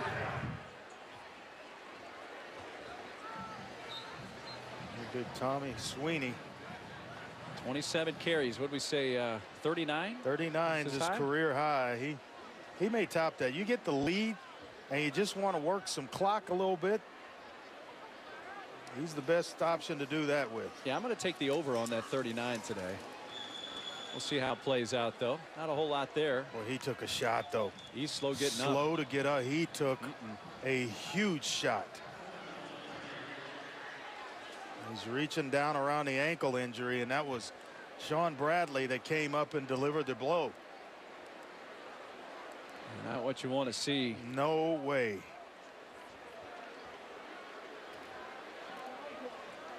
I mean, the air in this entire stadium and press box up here as included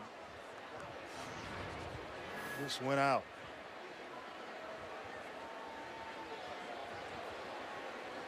Looks like he was rolled up.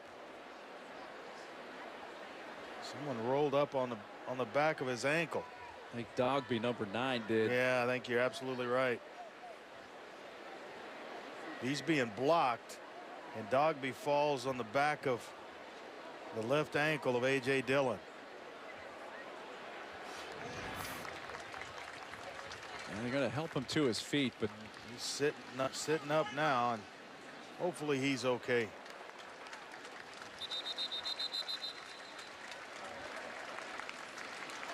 wasn't putting a lot of weight at first on that left ankle, but seems to be walking a little better as he gets to the sideline.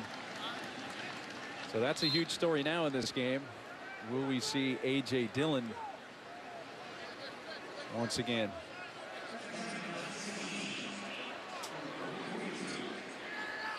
So Ben Glines in there now at the back for Boston College. And Brown wants to put it in the air, does so too high for Sweeney at midfield. Well, and this changes the dynamic of this BC offense tremendously. They are a run first with A.J. Dillon, play action, then they can move Anthony Brown around. But if you are going to solely ride the arm of Anthony Brown to try to hold on to this lead, it's going to be tough. BC fans like seeing that right now with Dillon moving around on the sideline. Quick out to White. Nice move. Makes one to the edge. It's a decent block across midfield. The 49 at Temple, stopped by Rock Yasin, an 8-yard run. Not going to take any chances. Now White's down. Oh boy. Kobe White has had a couple of big catches in this game.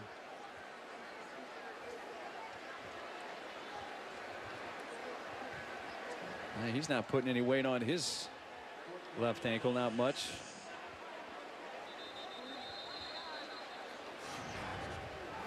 I admire the courage. Just that scene right there, watching a young man get himself up off the field.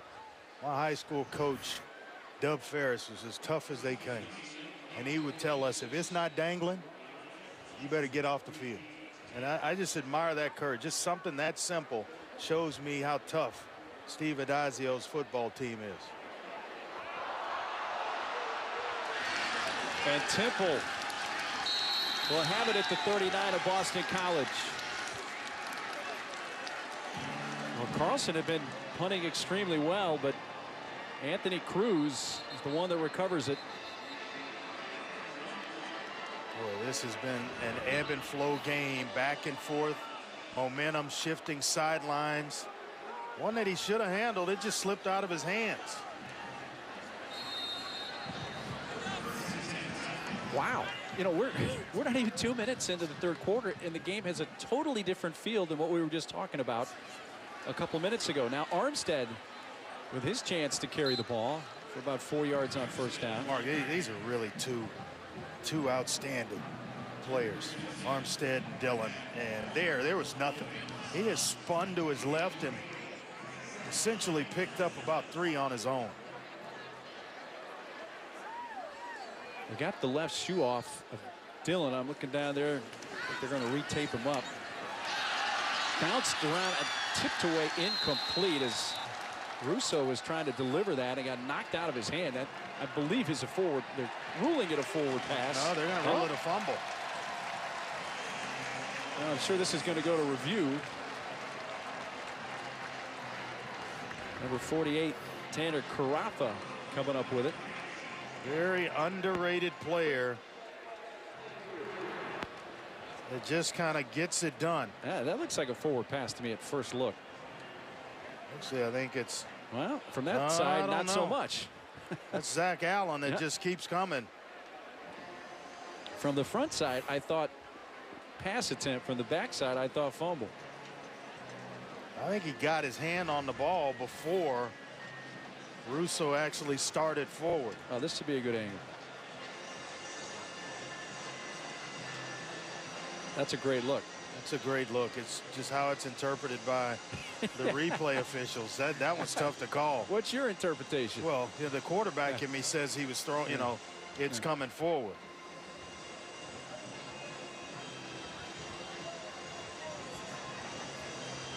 But that is extremely close. Would not surprise me if this was confirmed. After review, the ruling on the field is confirmed. First down, Boston College. The replay official, Rusty Ackery. Back and forth. He's been at some day, and back and forth we go, no doubt. You're talking about an NFL caliber player in Zach Allen working against Adam Klein, a true freshman right tackle, and he is eating him up on a couple of occasions. A.J. Dillon getting his left ankle retaped right now. So a carry for Ben Glines to the 39. Close to 5 on first down. Stopped by Delvon Randall. Ben Glines, a very versatile player. Do a lot of different things. Big body, 6'2", 220 pounds. Give it back to Glines. Drives down at the 42. Well, what Temple's going to do now with A.J. Dillon out of the ball game, they were already crowding the line of scrimmage with 7 and 8 in the box. They are definitely going to do that. Show Anthony Brown some pressure, play man-to-man, and force him to win in the passing game. Here they come with the pressure. Brown slings it, caught on the run. Walker, that is first down. That's a great throw, Mark. Right in stride, hit Walker right on the money. It's his best throw of the day, I think. I agree with you. And a throw that he had to have at this point in the ball game. So first down at their own 49.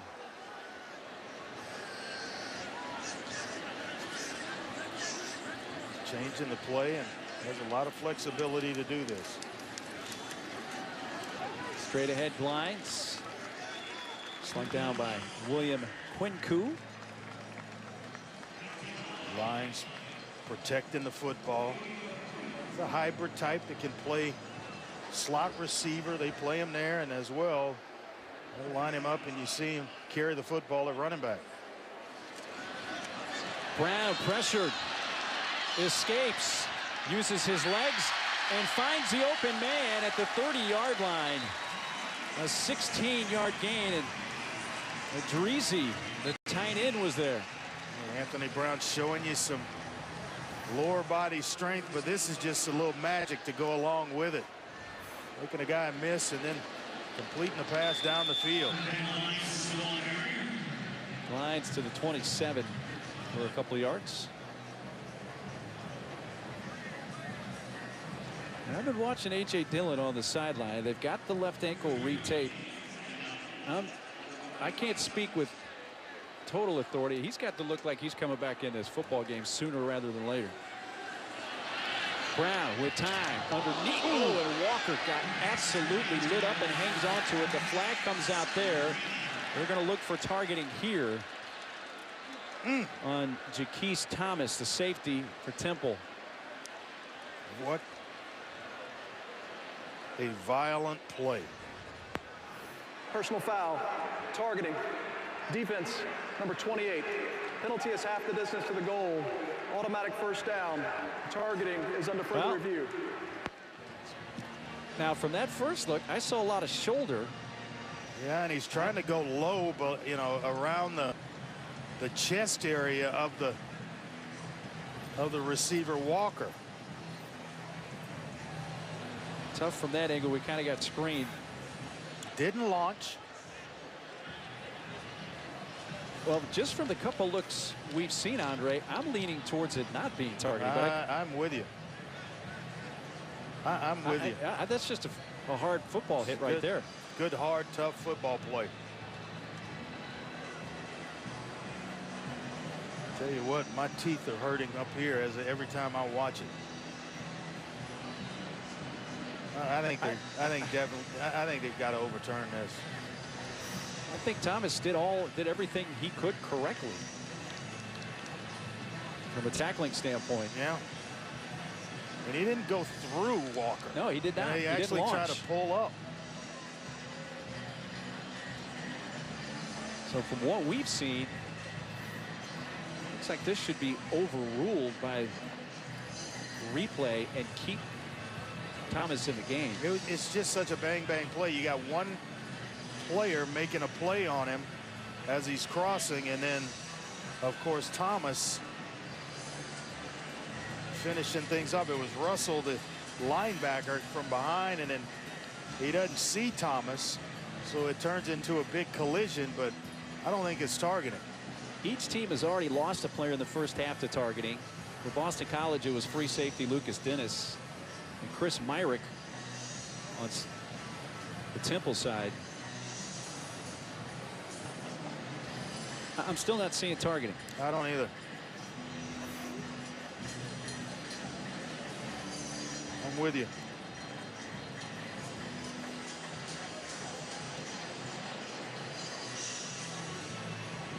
Rusty Ackrey, a replay official, continuing to take a look at it.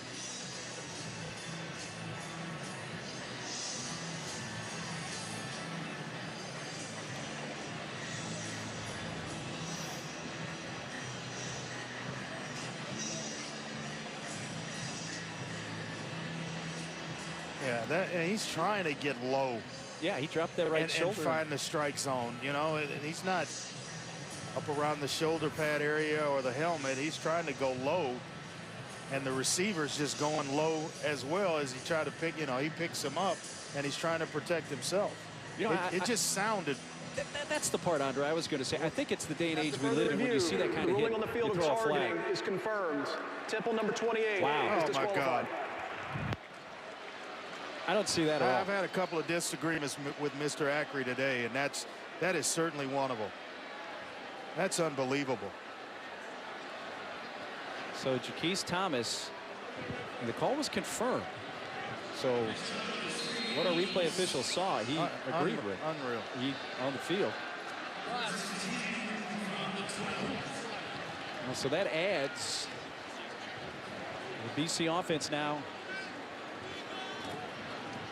First down, just outside the 10. To me, that last review, it seemed like you're punishing a kid for trying to do the right thing.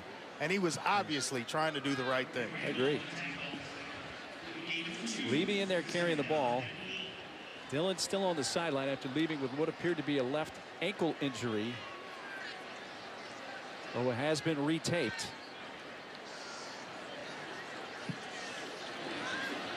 Here's the pitch. Now the reverse, the throw, and there's the quarterback. Touchdown. Jeff Smith throwing the touchdown to Anthony Brown. Keep in mind, we told you earlier in this ball game that Jeff Smith is a converted wide receiver where he played quarterback 3 years ago. Blazing speed. How about that one? Laying it in there nicely. Receiver back to the quarterback, Anthony Brown. Anthony Brown with a touchdown reception. He's thrown 2 touchdowns today. Scott Leffler dialing up the trickery. Longman on for the extra point, and he knocks it through. 38-21, a little razzle-dazzle adds to the lead.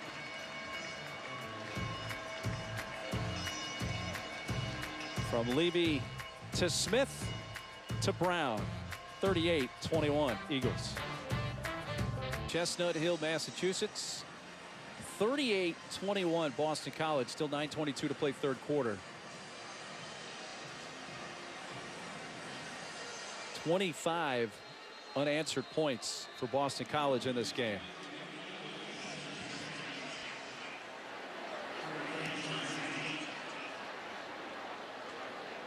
Freddie Johnson from the 13. Starting field position for Temple will be their own 28. We'll take a timeout. See if the Temple offense. Temple ball at their own 28. They got to get the offense going. They're down 38-21. Todd Centeo now in there at quarterback for Temple.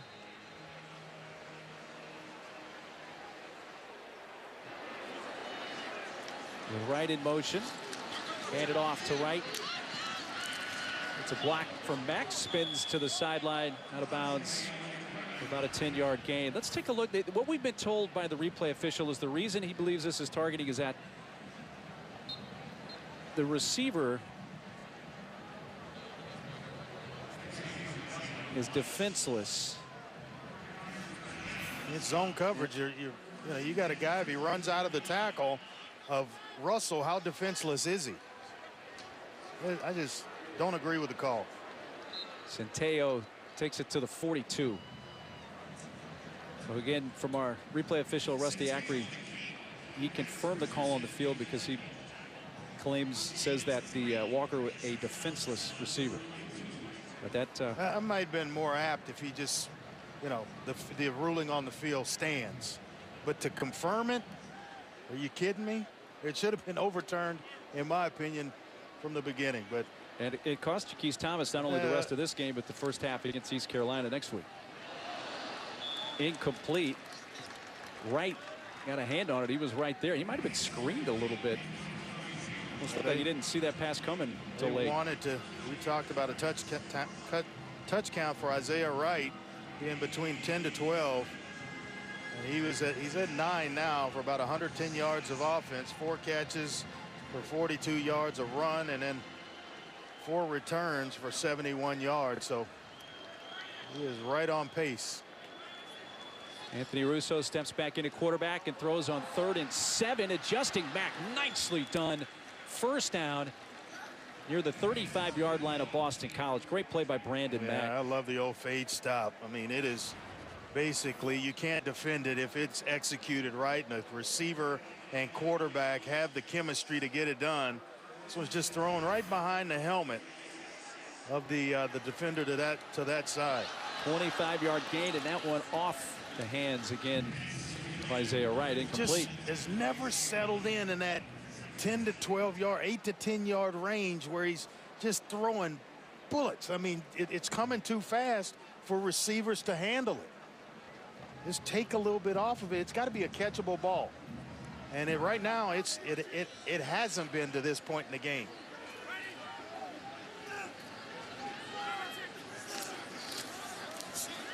Armstead bouncing it out left. It's a block from Bryant and up to the 36 yards. Stopped by Will Harris. Just a tip for fans watching the game. An incomplete pass on first down brings about a what on second down? A run. If you're trying to get back on schedule, that's what a play caller is thinking. Oh, Armstead tackled for loss. Zach Allen. I mean, this young man has had some ball game. Tipped pass, running down folks, and here, unblocked, he's giving Adam Klein all he can handle today, the true freshman right tackle for Temple. You mentioned the scouts, how much they like him right now. Talking what, late first-round pick projected? Yeah. We'll see how it plays out. A lot of football to play this year. Got a pretty good one on the other side, too. Russo in the direction. Got him. kick the pylon, touchdown, Isaiah Wright. Yeah, that's an excellent throw. He has no problem pushing it down the field when there's air under it. The problem comes from the 8 to 10 yard range, but when he's got receivers running down the sideline, he has been just about automatic in this instance. Isaiah Wright adjusting to the ball. How about this? Getting himself into the end zone, the presence in mind to Ooh, did he step out right there before the goal line? Kick the pylon. That's a good point. They're going to look at this. They're going to take a look at this one.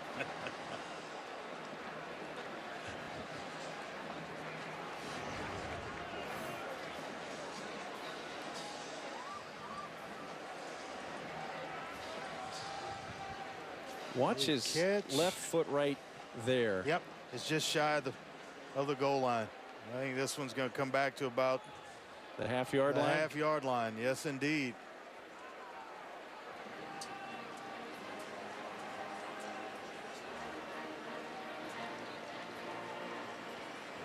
Well, worst case scenario here for Temple is they're going to have it 1st and goal inside the 1. Yeah, with Armstead in the backfield chopping and asking to be fed.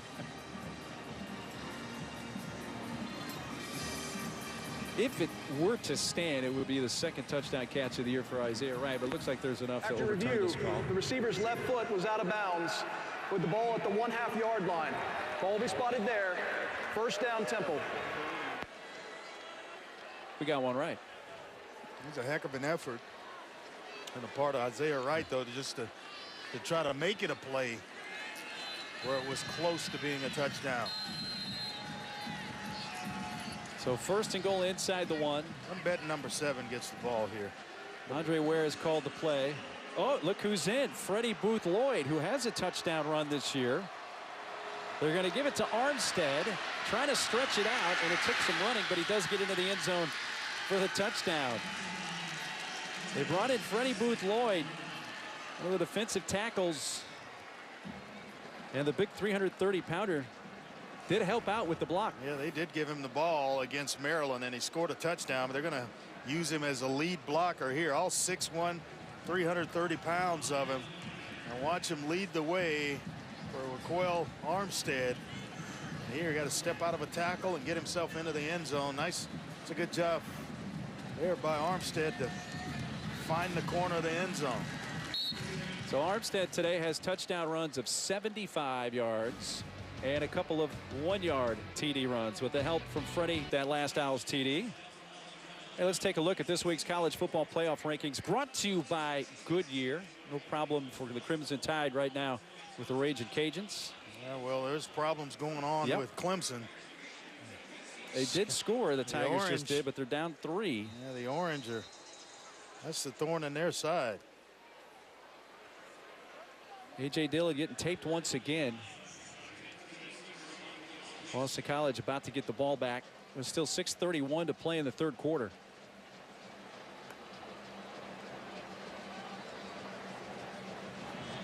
Will Mobley's kick. Short. Glides from the 10. 25 to the 28. And here comes a flag. Physical game. Wow. And another flag comes out. So we're going to have a personal foul on top of whatever the first flag is for.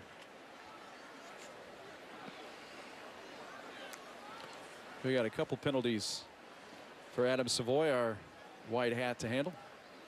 There's no foul on the play. 1st down, Boston College. Okay. So while we have a moment, Chris Cotter. Mark, Andre, you guys were talking about this Syracuse-Clemson game. Let's show you how it got to where it is. First of all, after a turnover, Eric Dungy scores his 2nd rushing touchdown of the day, putting Syracuse up 10. But here comes Clemson right back. It's Travis Etienne shaking one tackle and then using that speed to get in. So it's still a 3-point game. Syracuse on top early 4th quarter on ABC. CC will keep a close eye on that. It's been Glines. And there's a big debate about Kelly Bryant and him tech transferring, and I was having a conversation during halftime with former college teammate Jason Phillips. about that, and he wants to see kids stay. And we'll get back into that after this. Well, glides across midfield and a nice run up to the 47 of Temple for 17 yards. He feels like it's up to the coaching staff to get the kids to stay and try to, remain competitive. And lo and behold, Trevor Lawrence leaves with an injury. Kelly Bryant would have been playing again today. Glides again. Finds some nice soft spots behind Chris Lindstrom, the right guard. Gone there 2 times in a row, and all of a sudden Glines has found some daylight. There's some cute confusion there for Boston College, and they're going to use a timeout.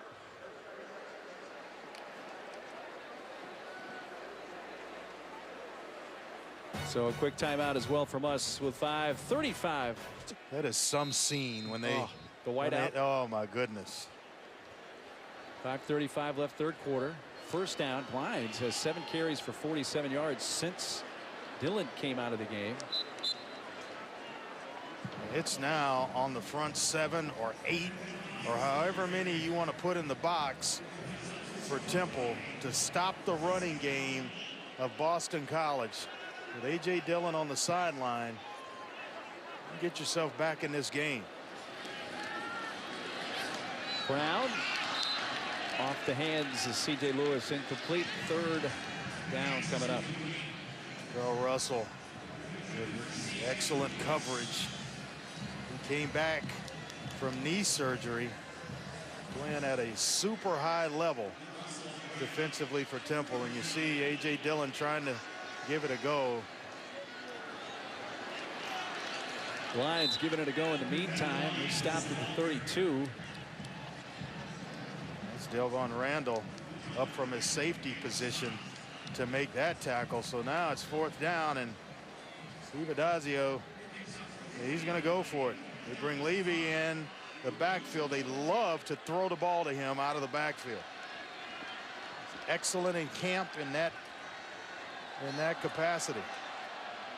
It's got the Temple player to jump. No, they're going to bring pressure here. Not going to allow Anthony Brown to sit back in the pocket. 2 of 3 on 4th down. And Brown's taking a deep shot in the direction of Jeff Smith. Incomplete in the end zone, and they'll turn it over on downs. What you think of that call? Yeah, I'm thinking get the first down or something a little shorter, but if he's got the green light and it's there,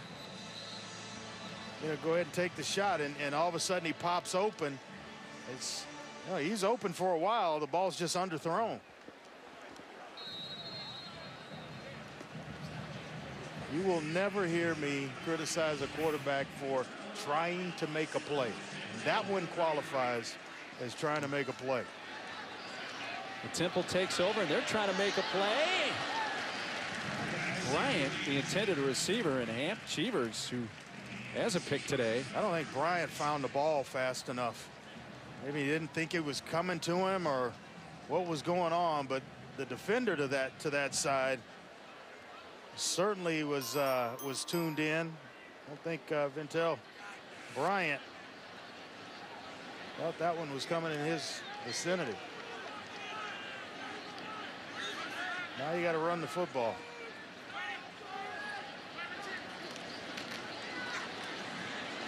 Russo for Wright, and Wright again. Wow. High Points makes the catch. The helmet came off late.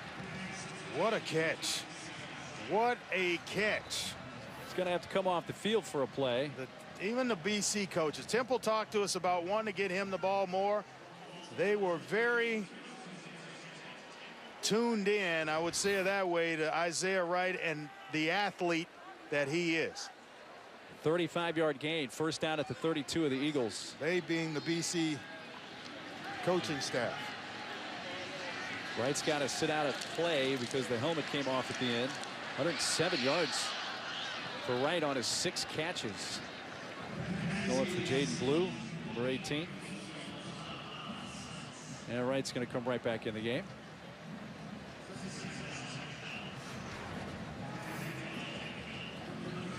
They're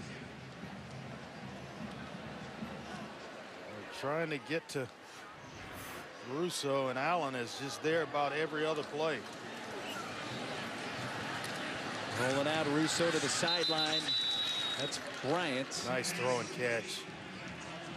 Excellent work, and a good job by Bryant to continue coming back to keep himself between the defender and the football, to at least give himself a chance to make the catch. 3rd and 2, and a dangerous pass. Looking for Bryant. Incomplete. 4th down. Now you're getting a little too pass happy. There's a bunch of time left in this game. It's 3rd down and 2. Turn around and give the ball to Armstead. Let him get the 1st down. If you got to give it to him 2 plays in a row, you do that. And they got 1 play here to make 2 yards. They're 1 of 2 on 4th down.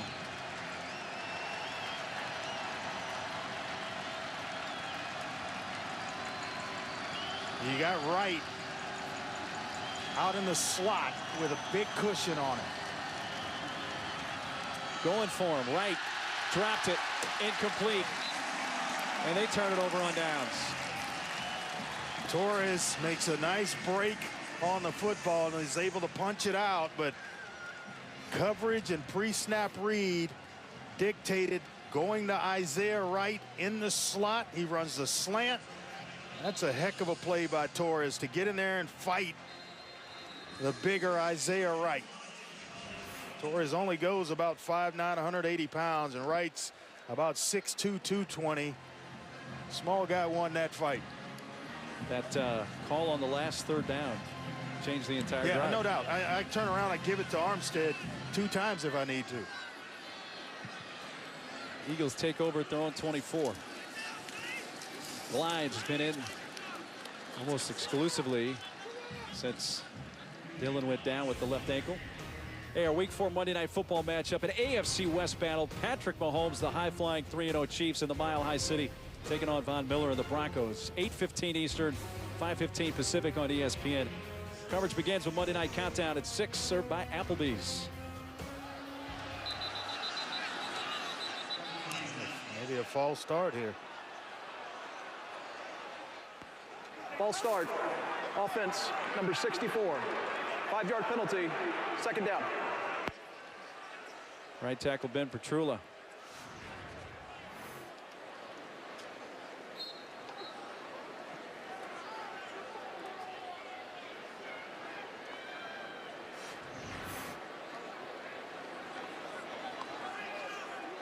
Lost 5 yards. 2nd down at 11.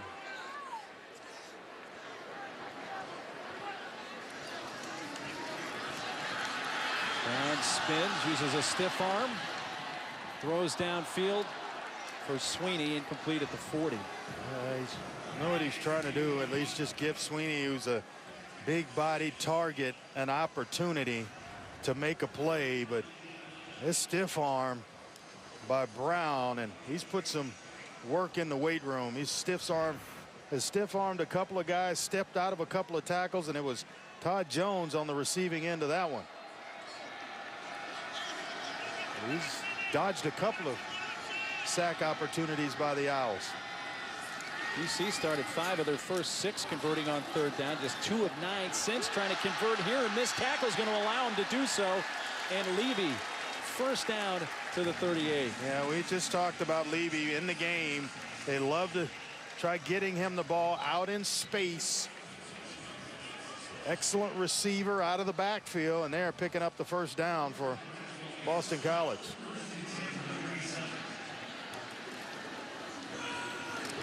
Levy almost to the 40, met by Isaiah, Graham, Mobley, and others for the Temple defense. Mark, I still kind of reinforce this. There's a lot of time left in this football game.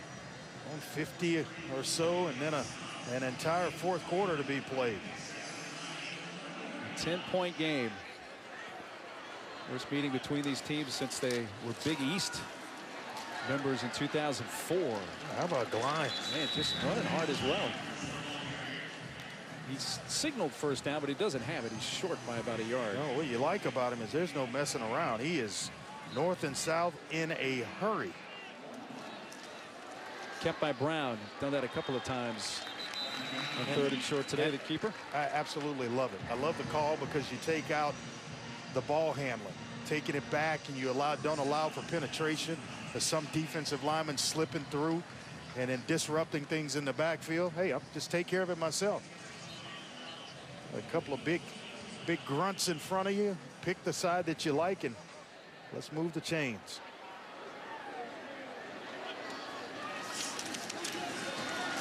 Coming this way is Jeff Smith. The flag comes down in the backfield. Smith picked up about 6, but looks like it's coming back. Yeah, looked like a hold on Tommy Holding. Sweeney. The Offense, big number tight end. 77, 10-yard penalty, first down. Well, they call it on John Baker, who is kind of the rock in the middle of this offensive line. 2-time captain, makes all the calls up front. Watch just right in the middle of the screen, number 77, as he right there. You grab a bunch, you got your hands outside of the defender. He's, well, nice and wrapped up like a Christmas present. So it's 1st and 20. Back to the 39. Glines bounced off one tackler and advances to the 43, where he's met by Christian Braswell for a 4-yard pickup. Yeah, Temple right now, they're trying to throw, haymakers in terms of just get a guy on the ground, wrap up. They want to throw the knockout shot. And it's, these backs, the quarterback, obviously too talented to just tee off on. You got to make sure you wrap up Anthony Brown and Ben Glines. And of course, when Dillon was in the game, A.J. Dillon along with that. A lot of missed tackles today for the Temple Owls. They don't have to snap it. That's going to take us to the end of the 3rd quarter. What will the 4th quarter have for us here in Chestnut Hill on this fall Saturday quarter from Alumni Stadium in Chestnut Hill? 38-28 BC leading Temple.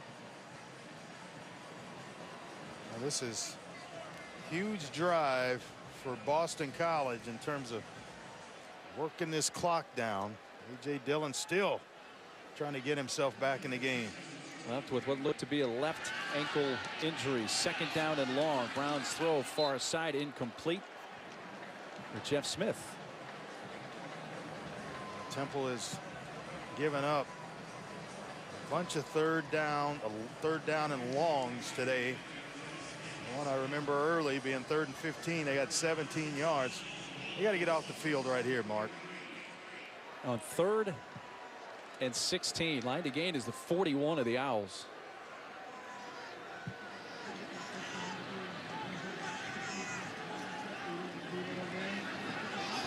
Brown's target is Walker.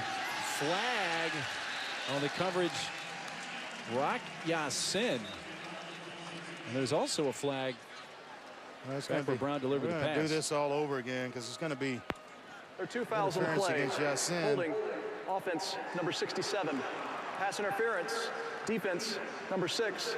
Those penalties offset. Replay 3rd down. Yeah, there's a big battle, a little wrestling match going on between Michael Walker and Rock Ya-Sin along the sideline. The holding penalty, we're going to do it all over again. Yeah, let's do this 3rd and 16 one more time.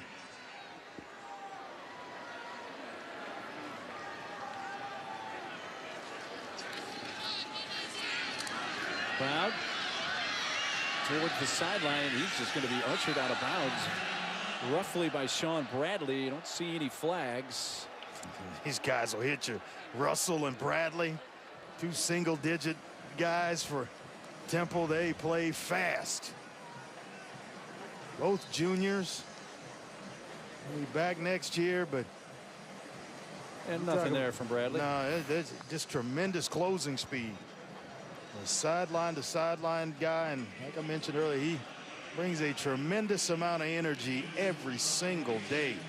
Grant Carlson's had a good day punting, with the exception of dropping the ball after his last punt attempt. This one he gets away nicely. Gathered at the 14, right. And at the 17, and stopped there out of bounds for a 4-yard return. Well, our football power index for the ACC teams, Clemson right now is down 3.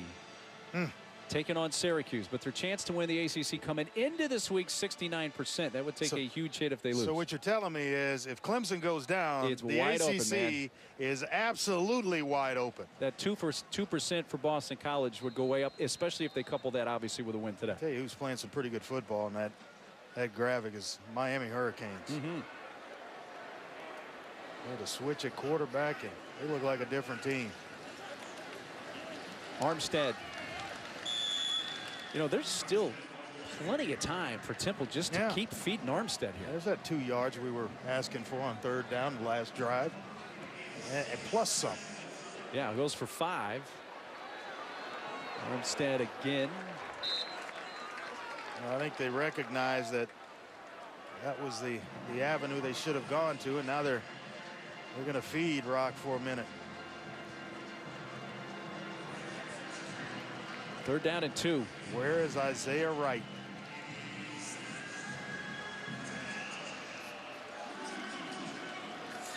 The answer is another run. They don't need him there. Same situation. 1st down. Different play and a different result.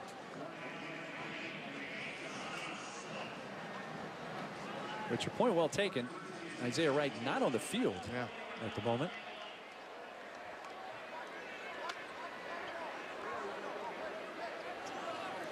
Watch that matchup with Zach Allen and Adam Klein at the top of the screen. Not sure what was going on. Well, he got some pressure. Threw it over the head over the direction of Armstead. Allen he has given the true freshman all he can handle. But you know what? Adam Klein is going to be a much better player going forward after dealing with Zach Allen all day long. And Wyatt Ray on the other side is pretty good in his own right. That was a strike that's caught by Sean Ryan. Pulled down at the 36. 3rd down. And about a long 3. I'd give you anything in the playbook right now. Long 3 yards. What are you going to do? I'll tell you what I'm going to do. Giving it to 7? I'm going to give it to 7. Yep.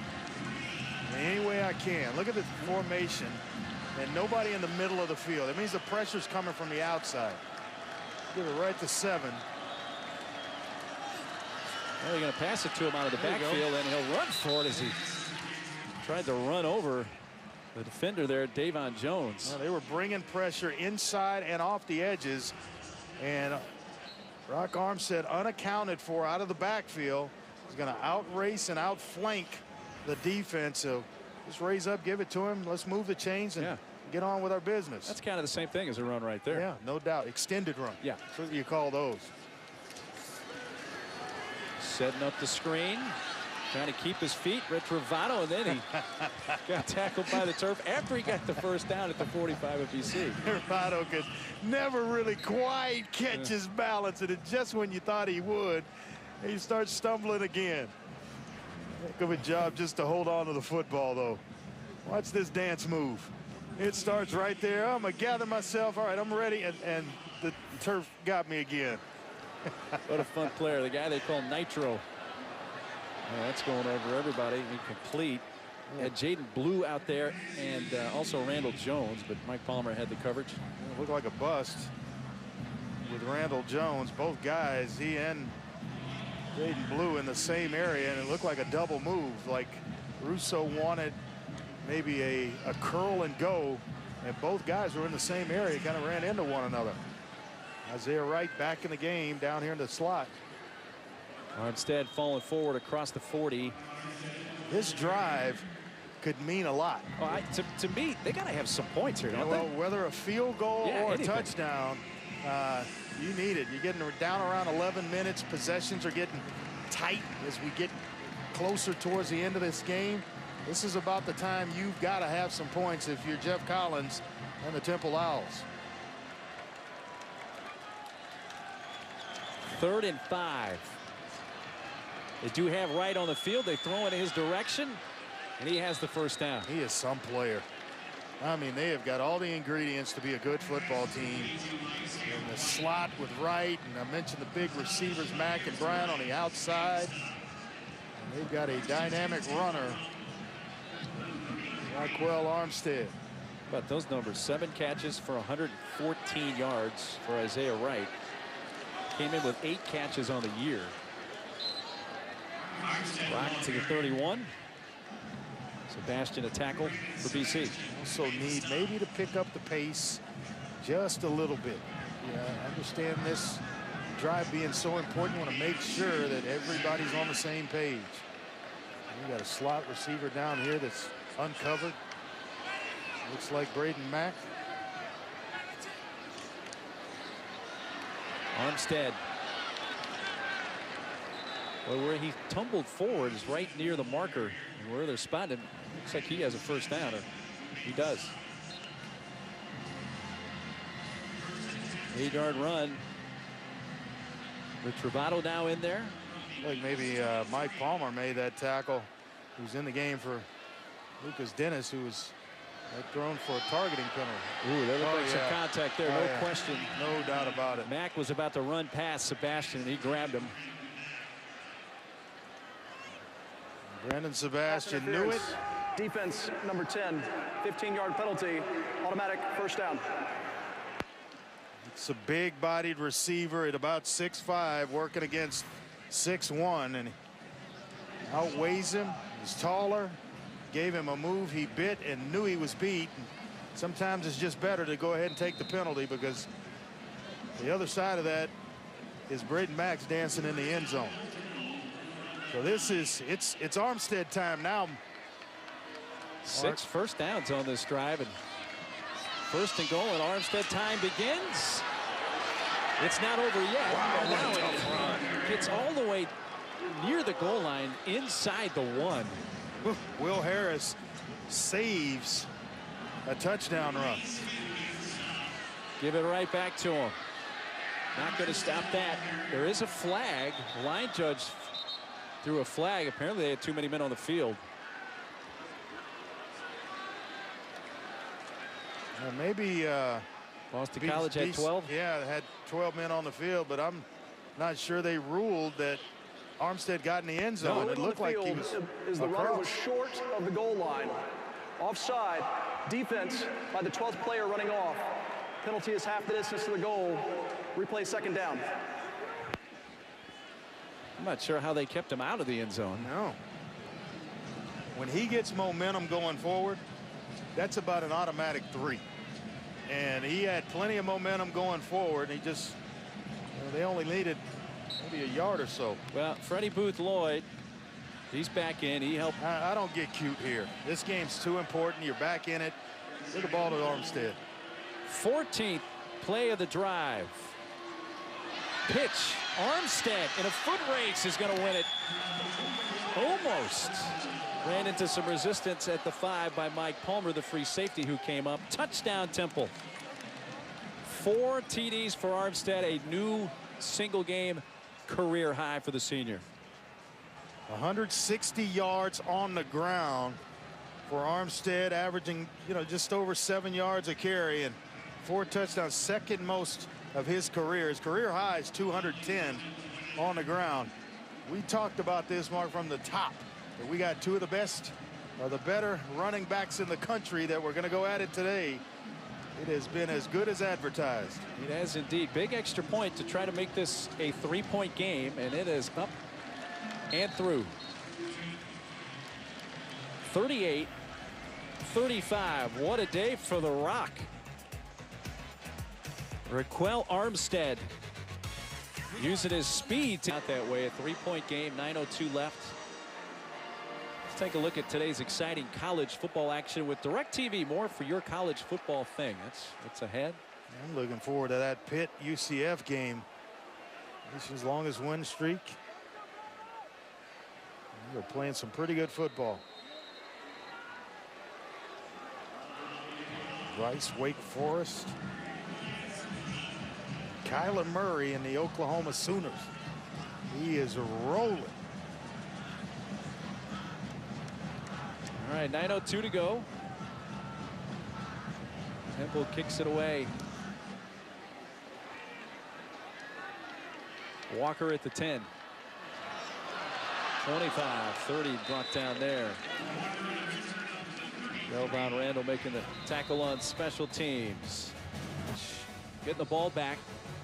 Leading at 38-35. Doesn't look like we're going to see A.J. Dillon. He's sitting on the bench. No helmet nearby. That left ankle taped up. He was injured on their first drive of the second half, early in the third quarter.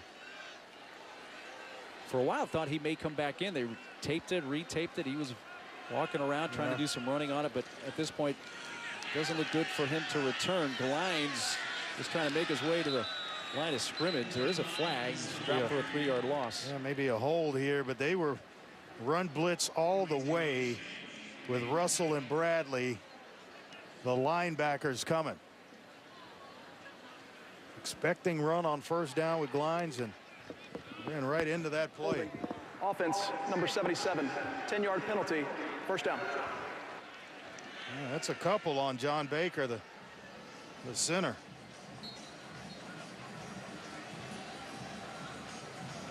I mentioned earlier, two-time captain on this team.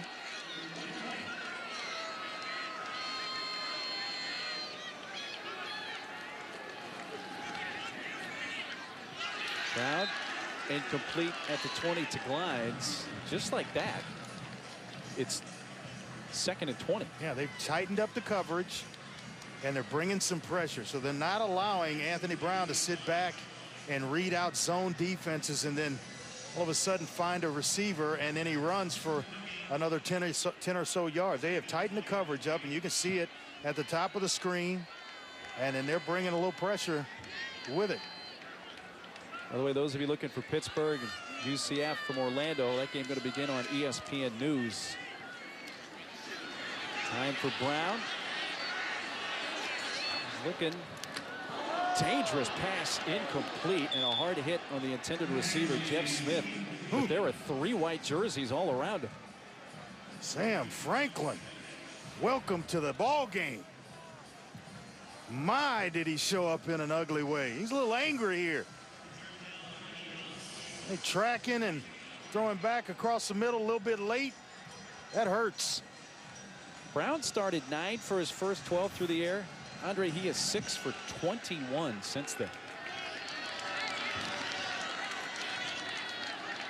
Mr. Franklin said hello. Yes, he did, in a major way. Brown will try to get some of this yardage back. It's a decent chunk up to the 28, but he's going to have to punt. You got a full complement of timeouts in your back pocket if you're Temple. About 8 minutes left in the ball game and plenty of time. You talk about missing a player. They miss A.J. Dillon. Meanwhile, Temple is turning up the heat. Low snap. Carlson gets it away, and a pretty good punt with Wright calling for the fair catch, taking it at the 27.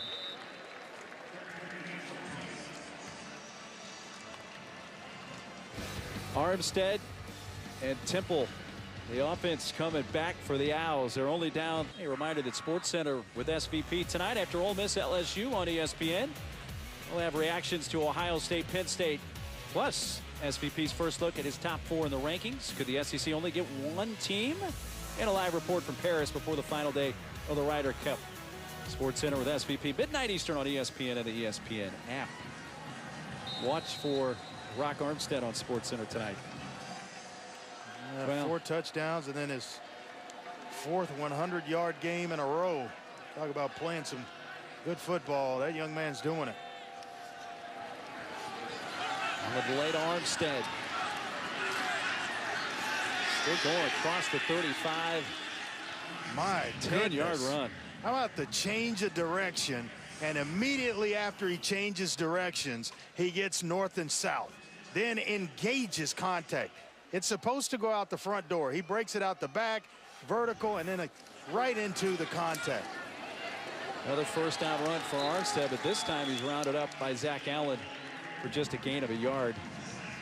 No question, Andre, we've seen momentum bounce back and forth in this game. Right now, Big Mo is on the Temple sideline. It really is, and the pressure right now is on Boston College to stop this offense at Temple. found some things here in the fourth quarter. We've gotten back to basically what got him here. That's Armstead. Russo stepping up, trying to escape, and can't. Sacked by Zach Allen back at the 30. Well, maybe that's the answer for BC. Their edge rushers, Allen and Ray. Well, he's so versatile. He's so strong in the lower body that it's tough to block him, and he can play inside at defensive tackle, or he can come off the edge. And how do you keep allowing your true freshman Adam Klein one-on-one with one of the best defensive players in the country is beyond me.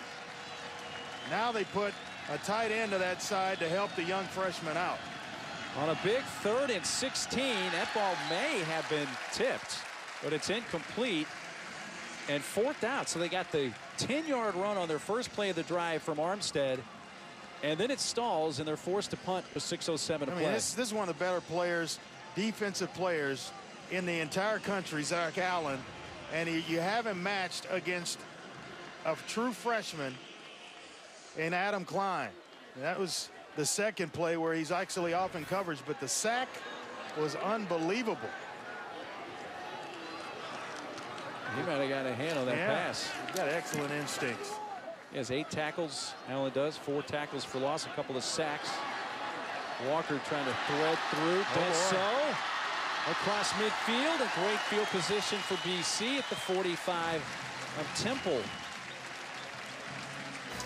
Boston College hasn't scored since early in the 3rd quarter.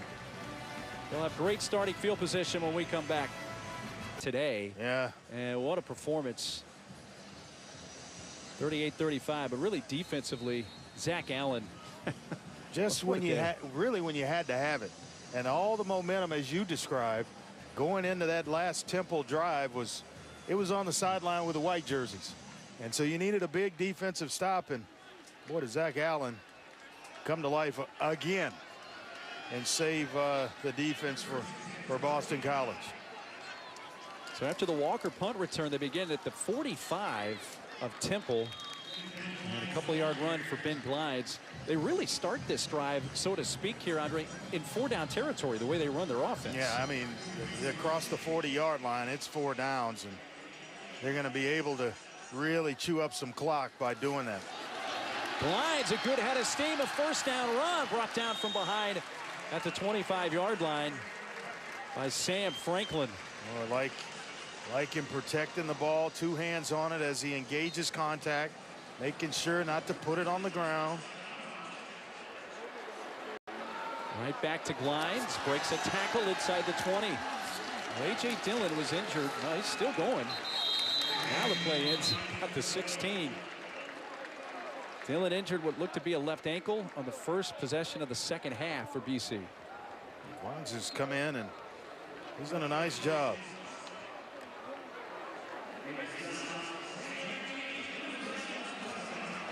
First down. Glides again. Needs some resistance at the 15 and is stopped there by Quincy Roche. It's just a compliment to the offensive line of Boston College when you lose a back like A.J. Dillon, and then Glides comes in and he's doing his thing. Glides now 16 rushes for 89 yards, closing in on 100, and that's since Dillon. But after the play, personal foul, unnecessary roughness, defense number 36. Penalty is half the distance to the goal. Automatic 1st down.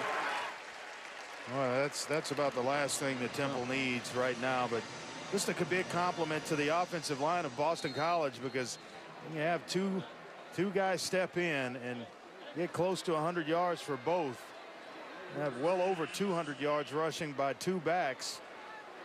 Well, that's the 5 guys up front, along with these big tight ends. Levy takes it inside the 5, met by Benny Walls. The Pittsburgh UCF game from Orlando is underway now on ESPN News. We'll send you there when we are finished here at Chestnut Hill. Glides is in again. Still battling. He's going to get to the 1 or a little inside the 1. I don't expect much passing from Boston College going forward. Well, now it's time to turn it over to the big guys. You get into that, well, what I refer to as the 4-minute offense. Ty Mason helped out on the tackle, and he's the player down for Temple. Where you're trying to just run out the clock. So while they attend to Mason, was a guy who had a 36-yard pick 6 TD during their game against Tulsa last week, which made that the 4th consecutive game that Temple has scored a non-offensive touchdown. They've added to that today. They made it 5 games. Yeah, thanks to the scoop and score by Isaiah Graham Mobley earlier. There's really no rush for Boston College. You can take your time. Imagine this is going to be another run. Kept by Brown. No signal. He has not gotten in. Well, they're going to mark him short, and it'll be 4th down here. That was a 3rd down play, so it's 4th and goal. And there is no question what they're doing right here. 4th and goal. Oh yeah, they're going. No doubt they're going for it here. Could be the game right here for Boston College if they can punch it in. Handoff, Blinds. Did he go? Yes. Touchdown, Boston College.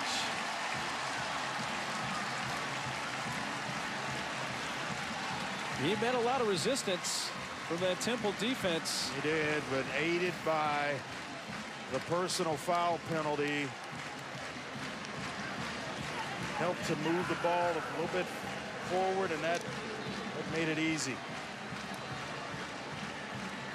His job, good push. Big Tommy Sweeney, the tight end, is an excellent online blocker. Big Martin, those guys up front, along with the offensive line, the tight ends, they get great push. Jeff Collins, head coach at Temple, he's in the ear of the official. I don't think he's convinced the Glines got in. If it stands, it would be the first rushing touchdown of the year for Glines. Well, they gotta find an angle that they're gonna review every play. Temple defense acted like they thought they stopped him short, as did the head coach Jeff Collins. And obviously it's a huge call because it was 4th down. If he didn't make it in, it's Temple ball. Right. And with 3:11 and 3 timeouts. Yeah, in a 3-point game. That call is going to stand. A touchdown for Glines, who since Dillon went down with injury in the 3rd quarter, 19 carries, 103 yards, and now that touchdown.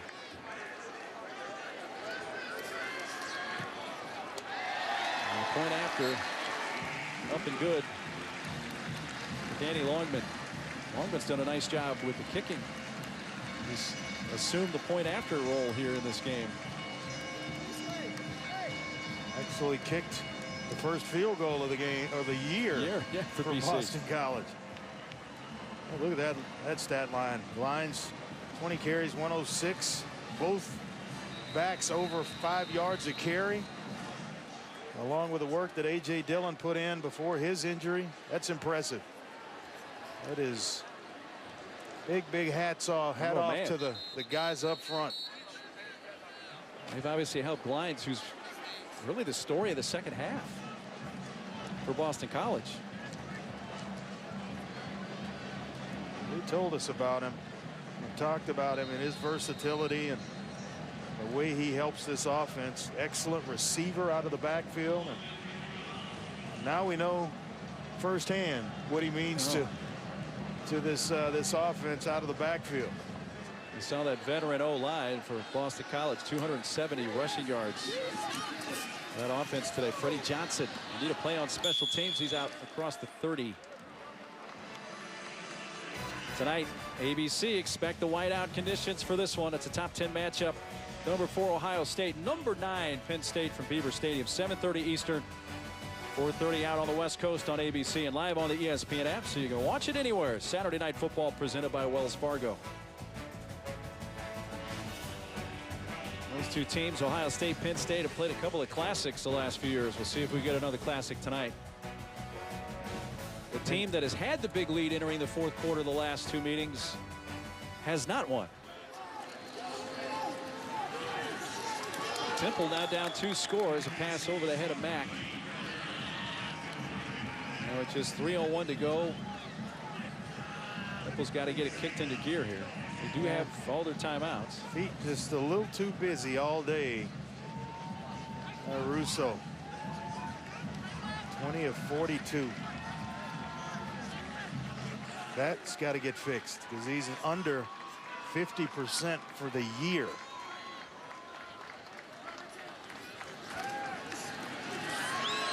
Russo taking a deep shot for Bryant. Incomplete.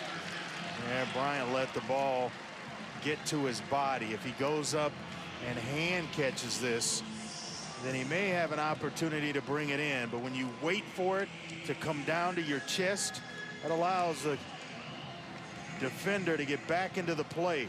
Reach out, make a play with your hands as opposed to trying to pin it on your shoulder pads. That's freshman Elijah Jones on the coverage. A huge third down here for Temple if they don't make it. Oh, it's 4-down territory, yeah. I think.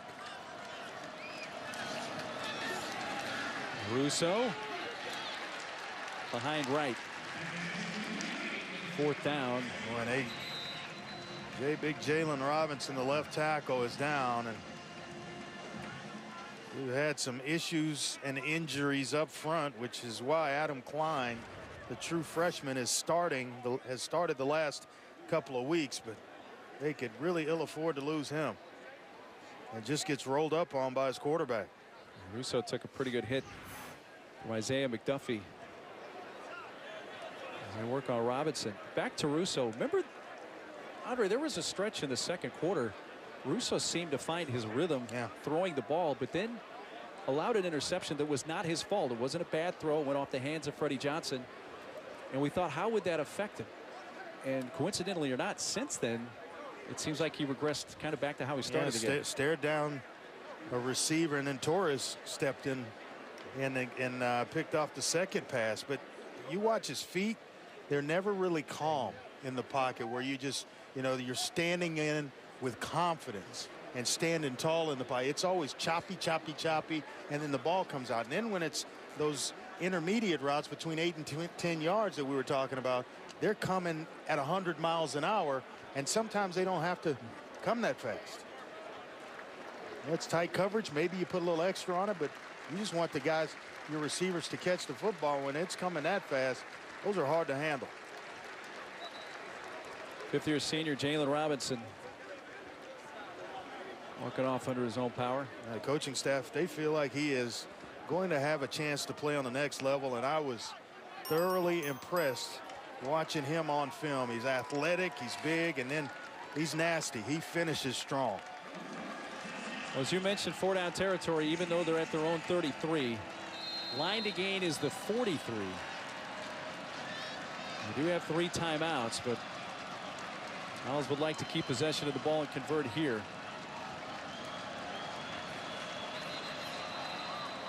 And a flag pre-snap. Or did they get a timeout? Timeout. Temple. They're first. 30 seconds. Now they have to use one of their timeouts. Now they want to make sure that they get the proper play call here. It's 4th down. It's a big, big point in the game here. So that's a smart timeout by Jeff Collins. Armstead today has had a career high 4 touchdowns. The long run is the 75-yarder early. He's had a couple of 1-yard touchdown runs. And Rock Armstead, will his 4 touchdowns be in vain here? Right now they're down 2 scores. I'm pretty sure he would give all that back.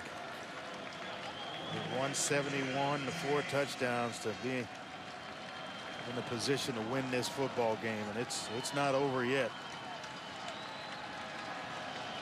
But this is a big 4th down situation here for Anthony Russo. Play clock down to 2. They get it off in time. Russo on 4th down to the far side for right, incomplete. And Boston College is going to take over on downs deep in Temple territory. It's Elijah Jones, number 20, the rookie freshman cornerback.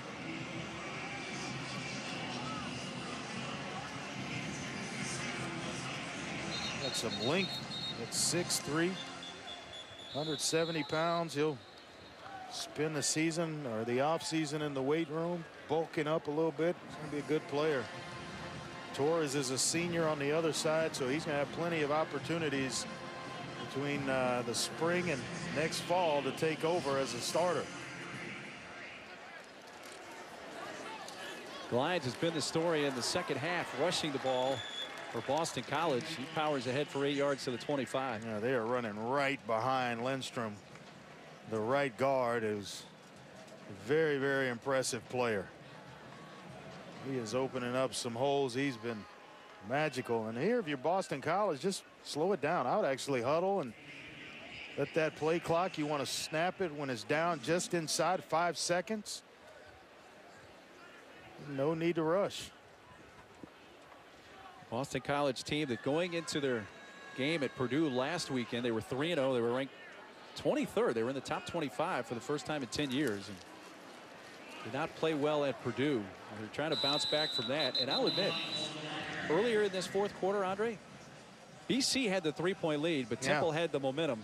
And you got to give a lot of credit to that BC defense, Zach Allen and friends, for helping them turn that momentum around. He is a special player. 8 tackles, 2 sacks, 2 pass breakups, a forced fumble, closing down in the running game off the backside. Just owning the right tackle, Adam Klein, throughout most of this game. And one of the 2 sacks that he had right there, but he is something else. Has great bend, the size, the strength, the lower body strength makes it tough to block him. He can shed blockers. Next level's calling. Mel Kiper has him as his number 2 senior defensive end. Right now, Kiper's got it projected as the 24th overall pick. Maybe Bosa being number 1. Yep, I would think so, even though he's been hurt. The kid right there, Zach Allen's close. Glines. And here's why I like Allen. And we were talking about this during the break. You can line him up in any defense, whether it's 4-3, he can play in or tackle. You can line him up in the 3-4, he can play defensive end for you. I mean, there's so much versatility with his game that I think he's going to be much more attractive as teams start to really dial in on him. Been a lot of defensive standouts for Boston College. Kiwanuka back in 2002-05. He was a 2-time All-American. B.J. Raji with the Packers. Luke Kuechly of the Panthers. Tackling machine. And Harold Landry, who was taken in the 2nd round by Tennessee, the most recent NFL draft. Led the nation in sacks 2 years ago. They've had some good ones come through here. That young man falls right in line with all the good ones. And his coach is not even harp about how good he is on the field, but how good he is off the field as well. He said they don't have to worry about what Zach Allen's doing when he leaves the football facility. They know that things are pointed in the right direction. He's got it. He's got life in order. Temple has used all their timeouts. And Boston College will improve to 4-1. We're going to be back at ACC play next week at North Carolina State. Temple, this could be one they may think to themselves, got away. Got to let that one get away. Yep. Yep. They're going to drop to 2-3. The Owls are. Turnovers, penalties. That's where you'll, Jeff Collins will really talk to or concentrate with his bunch on, because that's when the game changed. Temple back at American Conference play next week, hosting East Carolina.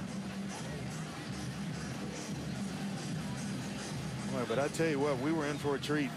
We said that this audience was going to get a chance to see 2 really good running backs. They didn't disappoint. And when you thought the departure of A.J. Dillon with injury may be what takes down Boston College. They gave Glines us a bonus. steps up. Yeah. It was a bonus appearance with Glines. One more snap, and that's going to do it. Anthony Brown takes a knee. Boston College will take home the win, 45-35. We're going to take you out to All-State Saturday kickoff. Pitt taking on UCF in Orlando. For Andre Ware and our entire crew, I'm Mark Neely. Thanks so much for sharing this one with us. BC wins by 10. Let's send you out to Orlando.